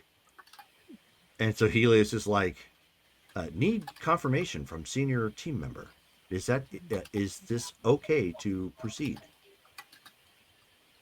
Don't let it change any of your protocols, but yeah, go ahead and let him use you for calculations. Okay, so he starts typing away at this point. And then he's looking at like what you've registered from the pieces at this point, the articles and so on and so forth. And he said, and he's looking at it and he says, "Okay, so we've got that, we've got this, we've got the exit point, and we've got the boot. So we've got an anchor, we've got an exit, and then we've got me and this suit." Okay, so he's starts typing some more, and then eventually just kind of pulls over a chair to sit down. He's going to be here for a bit. I'll go get myself a burger. Yeah, as he's going. About an hour later or something, he's looking at it and he says, "Okay, this is not a fix as of yet, but if my calculations are correct based on what you have, do you know what a low jack is?" Do they have low jacks in this time period, Jerome? Yeah. Okay. That's like car security, right? Right, exactly. It's something the police can use to track, or the commies, in my case, to track the vehicle and find where it went if somebody reported stolen. So if my theory is correct, we can report Hyperion stolen, and we may be able to lowjack it. Find his signature in the dimensional across the dimensions. Wow. The problem is I need more of, like, he kind of points to himself and the boot and other items. We're going to need more of this. So you need more of Hyperion. I think he needs more like dimensional Yeah. items, things that have crossed over the. In theory, this is all linked to his happenstance. What? So whatever happened, it's causing a ripple effect with your Hyperion through the multiple dimensions, and that's what I'm trying to find. That's ultimately the signal, I guess. Hyperion popping caused a dimensional rift, and it's throwing everything in all the other universes out of whack. Maybe not out of whack, but tied directly to him and skewing everything off. So that could we follow the ripples back to a point? Well, what if we have people from different dimensions? I mean, can you use that? No. It sounds like we're needing things that are related to Hyperion, like different elements of him in different dimensions. Like what we were saying, there's different versions of us. That must mean there's different versions of him, different boots, different suits. And we need enough I of that to pin down where he wouldn't is. even know where to begin to look Well, for we something like that. we Well, only have access to them if they show up here, right? or But doesn't he Or- have? we go out there to find them. Out there to other dimensions. Right. And Mm. can we do that? You know, we don't really have a mechanism to bring us back or to travel there, frankly. Actually, I have been working on a spell. I call it a dimensional aperture. Ever since you helped us get out of that living dimension, I figured there's going to be some way to actually do that magically. Like I've seen others use magic for teleportation or what have you, so I wanted to see if I could do that between dimensions, and might be able to do it if I have enough info to go on. Okay. You're muted, Matt. Matt, you're muted. And you were talking about these spikes. By definition of the word spike, it's something that you plant firmly into a surface. Perhaps that could work as an anchor. It's a fair point. Yeah. You could put something here To anchor us. so I know how to make the dimensional aperture back if we need to. So, Would a piece of one of us work? I am think not cutting off a hand. It just has to be something from here. And all the spikes that we have, everything in a universe shares the same signature, apparently, according to brains I talked to. And so really, as long as we just have one of the spikes, it's going to be a pretty obvious anchor that we can see across dimensions. We'd probably, and he looks to the librarian and goes, we might have to kind of tweak it because it's these spikes are supposed to seal things, prevent things from coming here. So you might have to tweak that so it broadcasts attracts where we are. Right, yeah. But beyond that, then we can go where we need to and then come back here when we need to. Go ahead. I was going to ask if is this going to operate like time travel? Like if we leave to go and do this and then we come back, are we going to be in the same spot in time we were, or is it going to be a different time? Well, that's the thing. I was going to ask how time operates. That's the thing. If her calculations are correct, and we can stamp it like your I'm sorry, your name again? Black Mass. Black Mass. So if Black Mass has the point of origin, we can snap back to that point of origin. Okay, so it will do time as well as universe. It should, because Okay. we have the calculations for both. Okay. You know, in our initial dimensional travel incident, we were gone for what, like 4 months, right? But we also didn't have any way to know, how to change the time. So Right. Yeah, because kind of chiming back to what Shona and I were up to while you guys were out meeting Jake. We got at a dead drop, essentially like a cargo manifest, but like dates and times for a deviant slave trade ring in Transnistria.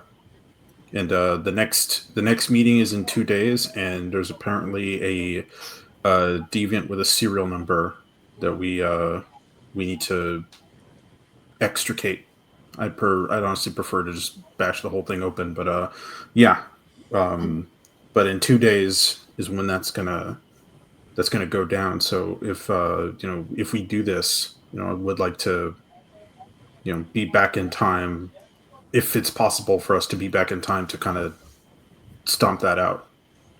And we have an appointment with Stephen P. New tomorrow, so And we need time to recalibrate the spike, right? Right. However long So- that's going to take, Lightbringer. Okay. I wasn't sure if this was like a The Simpsons or go into Shelbyville like right now, or if we needed to, if we had some time. I think we have time. I don't know what's going on with Hyperion. Hopefully he's safe. I hope he's safe. But hopefully an extra couple of days won't won't. hurt. Yeah. Wherever he is, he's in his own time. Wherever we pop up, it'll be kind of relative to him.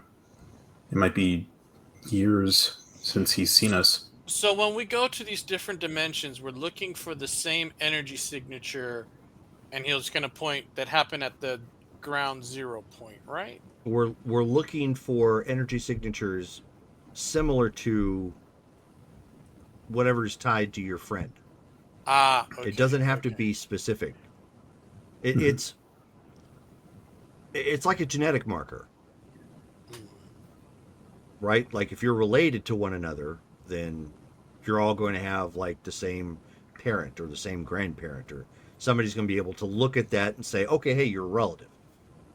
It doesn't have to be the exact match. We're keying in on what is the match. Okay. Everyone Okay. has shifty eyes.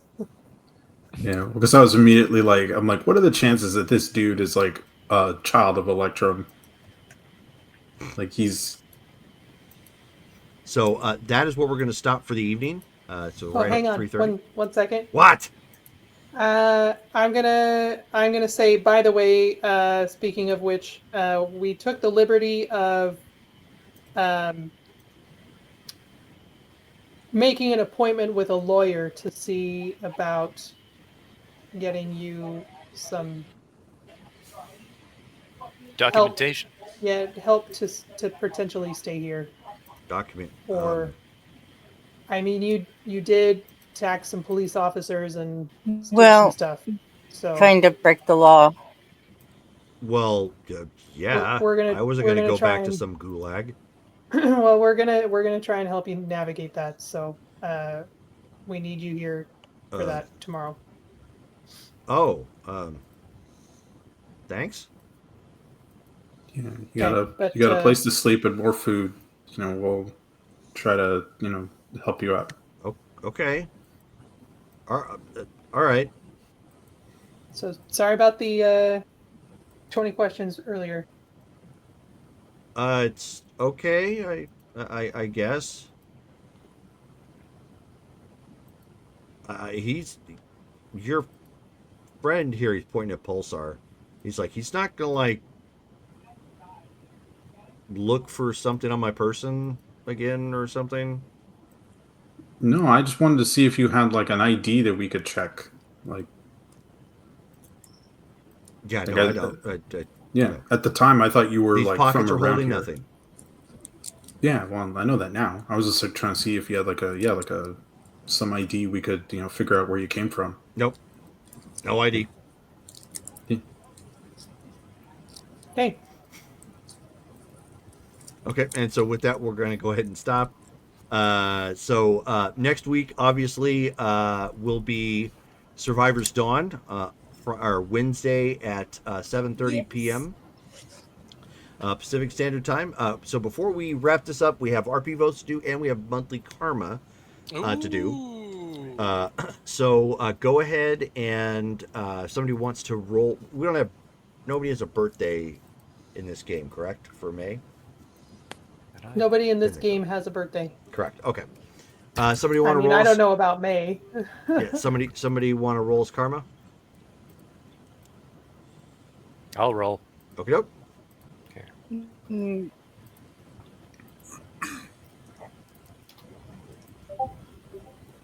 Got a 7. All right. Mike so- just happened to pop into chat, and he just says, "I'm the mad bomber. I'm the mad bomber that bombs at midnight." Yeah, baby. Yeah, baby. Yeah, baby. Yeah. Is that what he Good show. says? I can't read it with his terrible spelling. He may be fingering it on a phone or mobile device, or he may be How do drunk. you- Who knows? How do you type with boxing gloves on your hands? That's true. Yeah. So Got your karma rolled? Yeah. So okay, rolled a 7, so that means we just earned 2,450. Okay, and so then Nice. we put a portion of that back into the group available, and then we add that remaining to what we currently have. So now our group available is back up to 500, and our group bank is at 7,855. Okay, doke. Now we need to do RP votes. So let's go ahead and start with Davey. I'm gonna give it to. Everybody did a really good job. I'm interested to see where the dead drop goes, so I'm gonna give it to George. Okie doke, George. So let's go with Brittany then. I'm going to give it to Davey for taking initiative. Oh. Davey for That was a good job. initiative. Okie doke. Matt. Oh, let me roll initiative. Hold on. Oh, would you stop?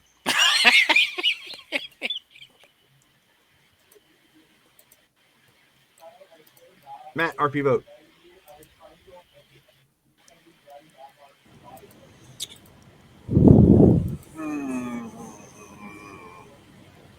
Well, I believe Lightbringer really kind of took the leadership role tonight, so I think I'm going to go with Lightbringer.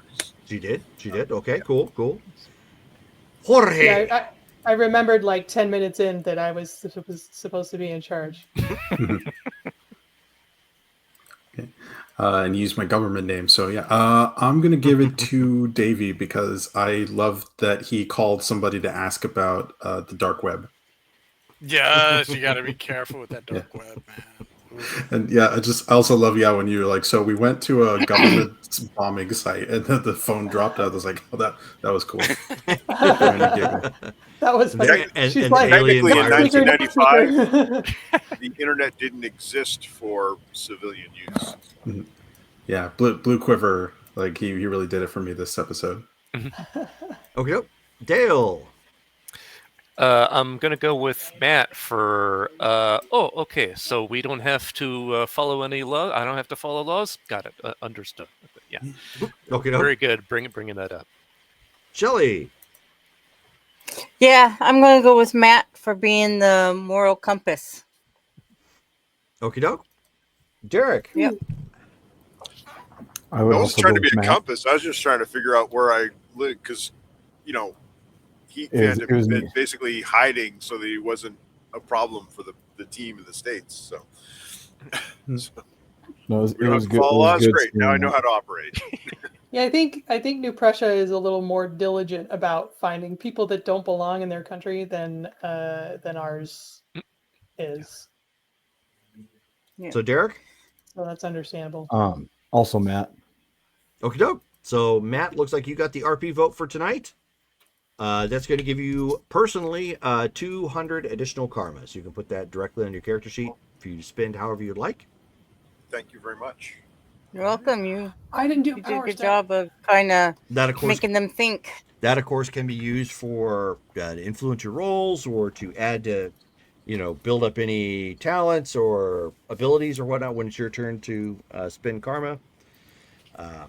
So that is that for the game. Then we are going to go ahead and wrap here, and we'll be back again on Wednesday with more Survivors Dawn.